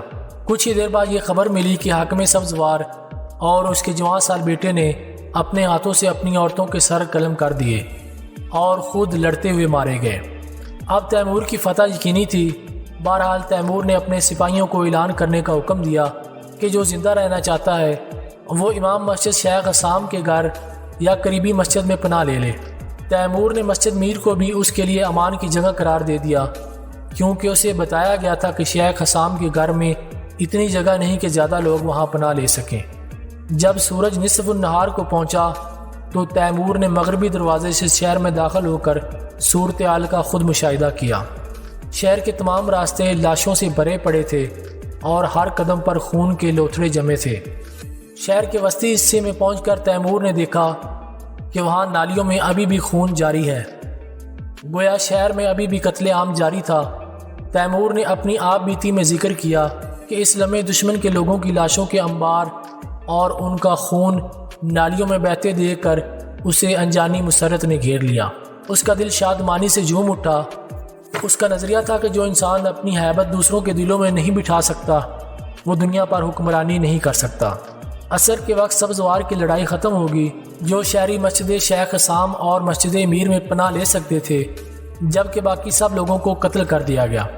اب تیمور نے اپنے سپاہیوں کو مال غنیمت لوٹنے کی اجازت دے دی۔ کچھ دیر بعد شیخ حسام کو تیمور کے حضور پیش کیا گیا۔ شیخ نے تیمور کا شکریہ ادا کرتے ہوئے کہا، اے امیر، میں تیرا شکر گزار ہوں کہ تو نے میرے گھر کو جائے امان قرار دے کر مجھے بے حد عزت بخشی۔ اب تو میری ایک اور درخواست مان لے، اور وہ یہ کہ اس شہر کے زیادہ تر بدقسمت باشندے موت کی نیند سو چکے ہیں۔ اب تو لوگوں کے مال کا تاراج کرنے کا حکم واپس لے لے۔ تیمور نے بلند آواز سے کہا، اے شیخ، تمہیں شہر کے باشندوں کا موت کے گھاٹ اترنا تو نظر آتا ہے، مگر میرے سپاہیوں کی موت نظر نہیں آتی، حالانکہ حقیقت میں میرے سپاہی بے شمار مارے جا چکے ہیں۔ جنگ کے اصولوں کے مطابق ان کا جو کچھ تھا اب میرا ہے، لہٰذا میں تیری درخواست نہیں مان سکتا۔ شیخ حسام نے پھر التجا کی، اے امیر، تو عورتوں اور لڑکیوں کو غلام یا لونڈی بنا کر تقسیم کرنے کا حکم نہ دے۔ تیمور نے پھر دو ٹوک لہجے میں کہا، اس شہر کے باشندوں نے میرا حکم نہیں مانا اور میرے سامنے مزاحمت کی۔ یہ لوگ میرے نزدیک حربی کافر ہیں، اور احکام کے مطابق ایسے لوگوں کو لونڈی یا غلام بنایا جا سکتا ہے۔ اب شیخ حسام کے پاس کہنے کے لیے کچھ نہ تھا۔ نماز کا وقت تھا، چنانچہ تیمور نے اپنی چلتی پھرتی مسجد حاضر کرنے کا حکم دیا، جسے دیکھ کر شیخ حسام بہت حیران ہوا۔ تیمور نے شیخ کو اپنے ساتھ مسجد میں نماز پڑھنے کی دعوت دی، مگر وہ کہنے لگا، اے امیر، تم مسجد میں نماز پڑھو، میں یہاں نماز پڑھوں گا۔ پھر اس نے اپنے لباس میں سے ایک ٹھیکری نکالی اور اسے اپنے سامنے زمین پر رکھ کر نماز کے لیے کھڑا ہو گیا۔ تیمور نے اس سے اس کی وجہ دریافت کی تو وہ کہنے لگا، اس ٹھیکری کو ہم مہر کہتے ہیں، اور سجدہ کرتے ہوئے پیشانی اس مہر پر رکھتے ہیں تاکہ یہ اطمینان رہے کہ سجدہ کرنے والی جگہ پاک ہے۔ تیمور نے کہا، پھر تو تمہیں ایک کی بجائے 7 جگہوں پر ٹھیکریاں رکھنی چاہیے، کیونکہ نماز میں سجدہ کرتے ہوئے انسان کے بدن کے 7 حصے زمین کو چھوتے ہیں، پھر تم صرف پیشانی کو مہر پر کیوں رکھتے ہو؟ شیخ حسام اس بات کا کوئی خاطر جواب نہ دے سکا۔ اس پر تیمور نے اسے کہا، شیخ، نماز پڑھنے والے کو مہر وغیرہ کی ضرورت نہیں ہوتی، بس اس بات کا اطمینان کر لینا چاہیے کہ جس جگہ نماز پڑھی جا رہی ہے وہ پاک صاف ہے۔ ہمارے نبی حضرت محمد صلی اللہ علیہ وسلم بغیر کسی مہر کی نماز پڑھا کرتے تھے، لہٰذا ہمیں بھی ایسا کرنا چاہیے۔ پھر تیمور نے شیخ حسام سے پوچھا، یا شیخ، کیا تو جانتا ہے کہ شیطان کون ہے؟ شیخ حسام نے جواب دیا، بالکل، شیطان ایک فرشتہ تھا جو اپنے غرور اور نافرمانی کی وجہ سے بارگاہ الہی سے نکالا گیا، اور اس دن سے لے کر آج تک اللہ کی مخلوق کو بھٹکا رہا ہے۔ تیمور نے پوچھا، کیا تو اس وضاحت سے مطمئن ہے؟ شیخ بولا، بالکل۔ تیمور نے کہا، بڑی عجیب بات ہے کہ تیرے جیسا عالم اس وضاحت کو ہی کافی سمجھتا ہے۔ یہ بات تو عام انسانوں کو سمجھانے کے لیے بتائی گئی ہے تاکہ عام انسان جان لے کہ شیطان کیا ہے، مگر اصل میں شیطان تو ہمارے اندر موجود نفس امارہ ہے جو ہر وقت انسان کو برائی کی طرف راغب کرتا ہے۔ ہر انسان میں 2 قوتیں پائی جاتی ہیں، ایک رحمانی اور ایک شیطانی۔ رحمانی قوت انسان کو نیک اعمال کی طرف مائل کرتی ہے، جبکہ شیطانی قوت اسے برائی کے کاموں پر راغب کرتی ہے۔ جو انسان نماز پڑھے اور نیک کام کرے تو یہ نفس امارہ اس پر قابو نہیں پا سکتا، اس لیے اللہ تعالیٰ نے انسانوں کو نماز پڑھنے اور پاک صاف رہنے کا حکم دیا ہے تاکہ وہ نفس امارہ کے قابو میں نہ آ سکیں، ورنہ اللہ تعالیٰ تو ہر چیز سے بے نیاز ہے، اسے ہماری نمازوں اور روزوں سے کوئی فرق نہیں پڑتا، یہ احکام تو صرف اس نے ہماری فلاح کے لیے دیے ہیں۔ شیخ حسام کہنے لگا، اے امیر، میں جانتا ہوں کہ تو ایک زبردست دانشور ہے اور ایسی باتیں جانتا ہے جو مجھے معلوم نہیں۔ اس کے بعد ان دونوں کے درمیان مزید گفتگو نہیں ہوئی۔ تیمور کو سبزوار کے سپاہیوں کے ہاتھوں اپنے فوجیوں کی ہلاکت اور اپنے جنگی نقصان کا بے حد رنج تھا، اور وہ چاہتا تھا کہ سبزوار پر اپنے غلبے کو پوری دنیا کے لیے عبرت کا سامان بنا دے۔ چنانچہ اس نے اپنی فوج کے سرداروں کی نگرانی میں سبزوار کے زندہ بچ جانے والے باشندوں کو حکم دیا کہ مرنے والوں کے سر کاٹ کر ایک جگہ جمع کیے جائیں۔ چنانچہ جلد ہی 1.5 لاکھ انسانی سر جمع ہو گئے۔ تیمور چاہتا تھا کہ ان سروں سے ہرم نما مینار تعمیر کروائے اور ان میناروں پر رات کے وقت دیے بھی جلائے جائیں۔ تیمور کے معماروں نے حساب لگا کر مشورہ دیا کہ انسانی سروں سے ہرم کی شکل کے مینار بنوانے کی بجائے مخروطی مینار بنائے جائیں تو بہتر رہے گا۔ ان کے اندر بال کھاتی ہوئی سیڑھیاں بھی ہوں تاکہ آگ جلانے کے لیے ان کی چوٹی پر پہنچا جا سکے۔ تیمور نے اس کام کی منظوری دے دی۔ چنانچہ جلد ہی 1.5 لاکھ انسانی سروں سے 2 مخروطی مینار بنائے گئے، جن کی چوٹی پر رات کے وقت آگ بھی جلائی جاتی تھی۔ آگ کی روشنی بہت دور سے صاف دکھائی دیتی تھی اور ہر مینار پر کتبہ نصب کیا گیا تھا۔ بحکم امیر تیمور اہل سبزوار کے سروں سے بنایا گیا تیمور کے سامنے مزاحمت کرنے کا انجام۔ پھر تیمور نے شہر کی حفاظتی دیوار کو مکمل طور پر مسمار کرنے کا حکم دیا اور شہر کو جنازوں کے ساتھ چھوڑ کر جنوب کی سمت روانہ ہو گیا۔ خراساں میں تیمور کا سب سے طاقتور حریف علی سیف الدین تھا اور سبزوار کے عبرتناک انجام کے بعد یہ ظاہر تھا کہ خراساں میں اب کوئی حکمران تیمور کے سامنے مزاحمت کی جرت نہیں کرے گا۔ پھر بھی تیمور اپنے اطمینان کی خاطر خراساں کے حالات کا جائزہ لیتا رہا، تاہم اس نے اپنے بیٹوں کی آمد کا انتظار کیا۔ تیمور کا بڑا بیٹا جو اپنے چھوٹے بھائی کی تلاش میں نکلا تھا، بالآخر اسے ترکموں کے علاقے میں تلاش کرنے میں کامیاب ہو گیا۔ اس کی آدھی فوج ترکموں سے لڑتے ہوئے ماری گئی تھی۔ شیخ عمر نے تیمور سے کہا، بابا اگر تم ساری دنیا کو اپنا مطیع و فرما بردار بنانا چاہتے ہو تو سب سے پہلے ترکموں کو اپنا مطیع کرو۔ تیمور نے اسے کہا کہ برخوردار، ایک دن آئے گا جب ترکمن بھی میرے سامنے گھٹنے ٹیک دیں گے، تاہم فی الحال میرا ارادہ سارے خراساں کو اپنے قلم میں شامل کرنے کا ہے اور میں فی الحال اس کام کو ادھورا نہیں چھوڑ سکتا۔ تیمور نے شیخ عمر کو خراساں کے شمال میں چھوڑا اور خود 30,000 سپاہیوں کے ساتھ جنوب کی طرف روانہ ہو گیا۔ سبزوار اور خراساں کے جنوبی حصے کے درمیان ایک ایسا راستہ تھا جو سیدھا کائن نامی شہر پر ختم ہوتا تھا، لیکن یہ راستہ انتہائی دشوار گزار بیاباں سے گزرتا تھا جہاں پانی قطعاً دستیاب نہیں تھا۔ مزید برآں یہ کہ یہ جگہ دنیا کے خطرناک ترین سانپوں کا مسکن بھی قرار دی جاتی تھی۔ اس علاقے کے پہاڑی حصوں میں کالے ناگوں کی بھرمار ہے، پھر وہاں اشیاء خورد و نوش بھی دستیاب نہیں تھی، لہٰذا تیمور نے طوس کے راستے قائن پہنچنے کا فیصلہ کیا تاکہ پانی اور مواشیوں کے لیے چارے کی قلت کا سامنا نہ کرنا پڑے۔ مزید احتیاط کے لیے اس نے اپنے بڑے بیٹے جہانگیر کو 1000 سوار کے ساتھ آگے آگے چلنے کو کہا تاکہ وہ باقی فوج کے لیے اشیاء ضروریات پوری کر سکیں۔ جب تیمور اور اس کے سپاہی طوس پہنچے تو ہوا میں خشکی بڑھ رہی تھی اور گرمیاں ختم ہونے والی تھیں۔ راستے میں ایک ایسا مقام آیا جہاں حد نگاہ تک خربوزوں کے کھیت پھیلے ہوئے تھے۔ یہاں کے باشندے انتہائی صحت مند تھے۔ تیمور کو بتایا گیا کہ جس دن سے خربوزوں کی پیداوار شروع ہوتی ہے، یہاں کے لوگ صرف خربوزوں پر گزر اوقات کرتے ہیں اور ان کے علاوہ کچھ نہیں کھاتے۔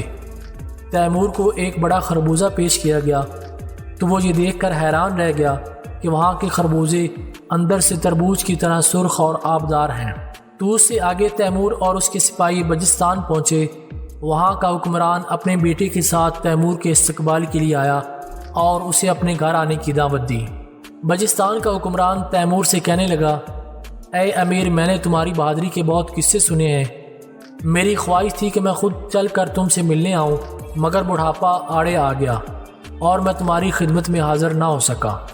بہرحال تم نے خود یہاں آ کر میری خوش قسمتی میں اضافہ کر دیا کہ مرنے سے پہلے مجھے تمہارا دیدار ہو گیا۔ جب تیمور بجستان کے امیر کے گھر پہنچا تو کھانے سے پہلے انار سے بری چند تھالیاں کمرے میں لائی گئیں۔ امیر بجستان نے کہا، میرے معزز امیر، یہاں رسم ہے کہ کھانے سے پہلے انار کا پانی پیتے ہیں تاکہ وہ خوب کھل جائے۔ یہ انار ہمارے علاقے کی مخصوص پیداوار ہے۔ پھر اس نے چند انار اپنے ہاتھوں سے توڑے اور ان کا پانی نکال کر تیمور کو پینے کے لیے پیش کیا اور بولا، دیکھو اے امیر، یہاں کے اناروں میں بیج بھی نہیں ہے۔ تیمور نے چند دانے منہ میں ڈال کر چبا کر دیکھے تو واقعی ان میں بیج نہیں تھے۔ جب کھانا لایا گیا تو تیمور کو امیر بجستان کی مفلوک حالی کا احساس ہوا، لہٰذا اس نے وہاں سے رخصت ہوتے ہوئے اسے 2000 سونے کے سکے بخش دیے۔ امیر بجستان اپنے بڑھاپے کے باوجود تیمور کو رخصت کرنے شہر کے باہر تک اس کے ساتھ پیدل چلتا رہا۔ کچھ دنوں بعد تیمور اور اس کے سپاہی بشرویہ کے نزدیک پہنچ گئے۔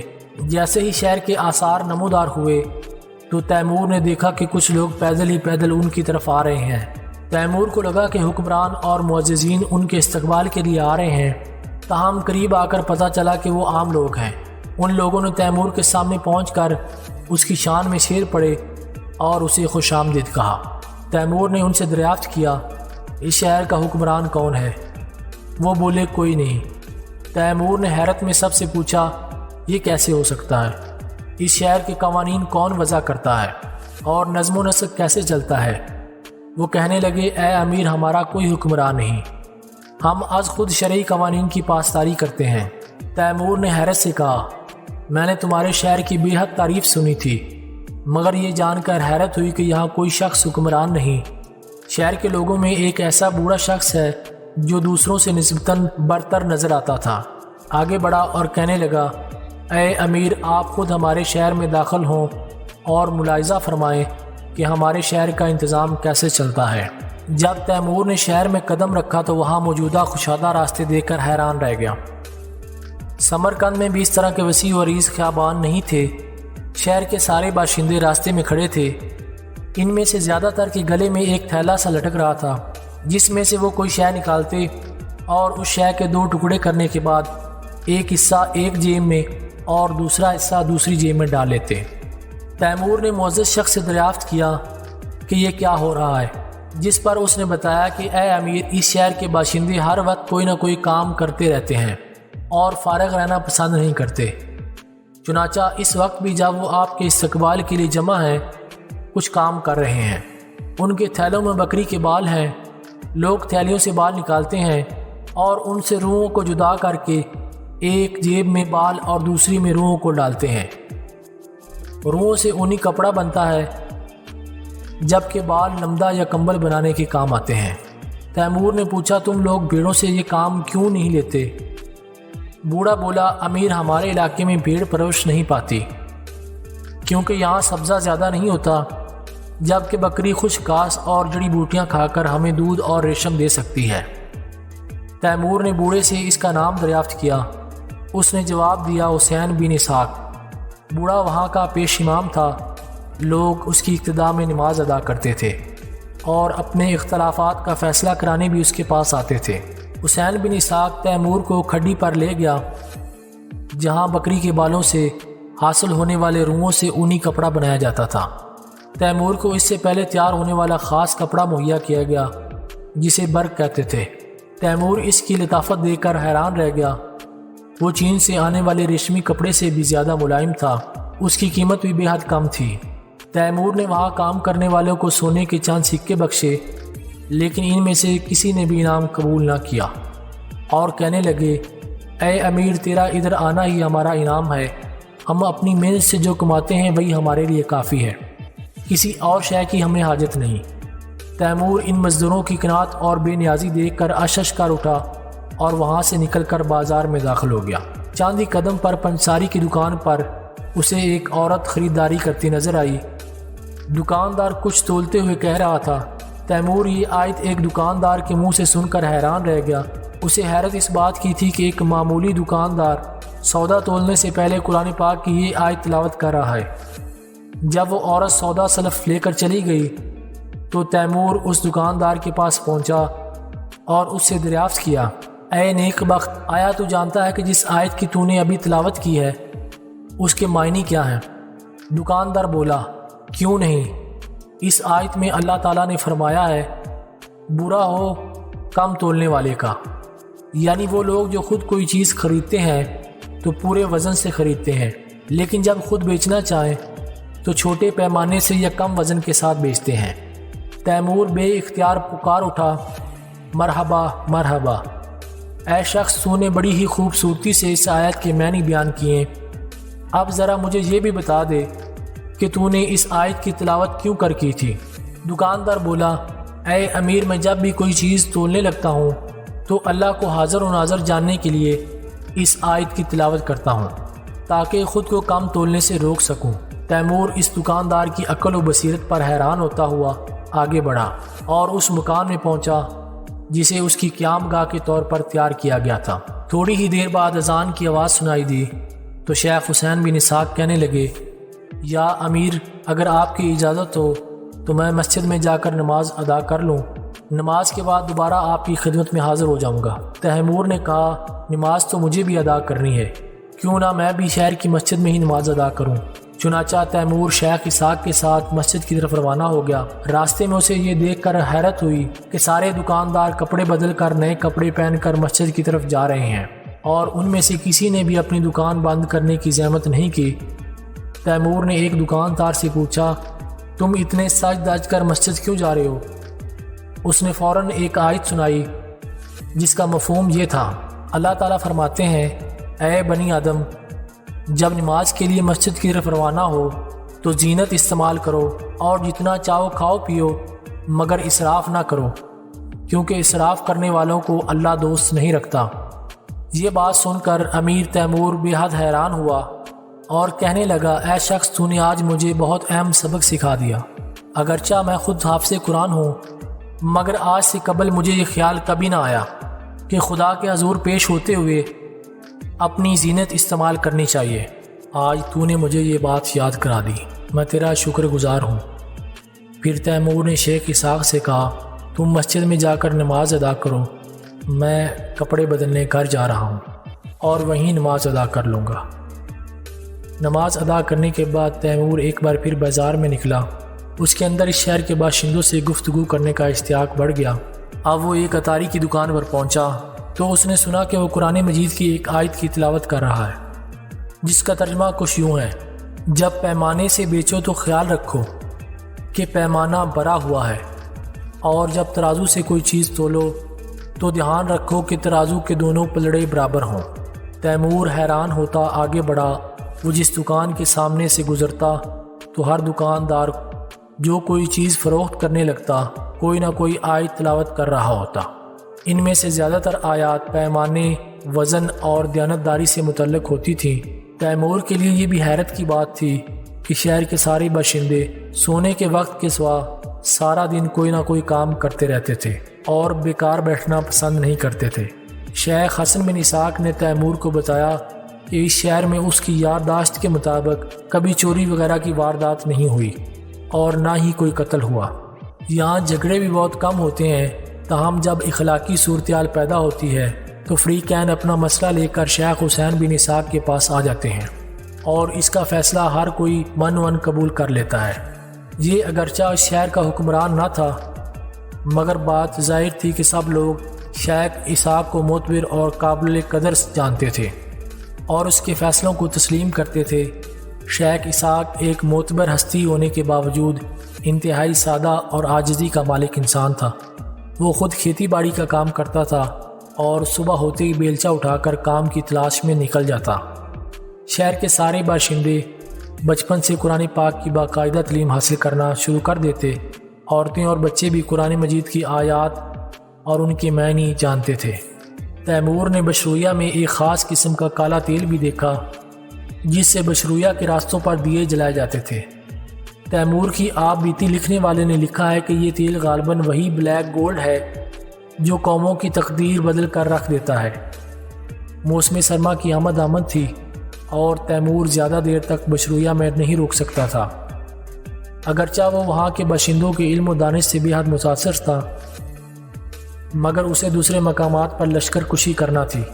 بہرحال اس نے شہر کے لوگوں سے اپنی عقیدت ظاہر کرنے کے لیے بشرویہ کو دارالعلم و امان کا درجہ دیا اور حکم جاری کیا کہ جب تک اس کا عہد سلطنت رہے بشرویہ خراج سے معاف رہے گا۔ تیمور نے وہاں سے رخصت ہوتے ہوئے شیخ اسحاق کو گھوڑا تحفتاً دینا چاہا، مگر اس نے یہ کہہ کر قبول کرنے سے انکار کر دیا کہ اے امیر، ہمارے ہاں ضرورت کے مطابق وافر مویشی ہیں، لہٰذا مجھے اس کی ضرورت نہیں۔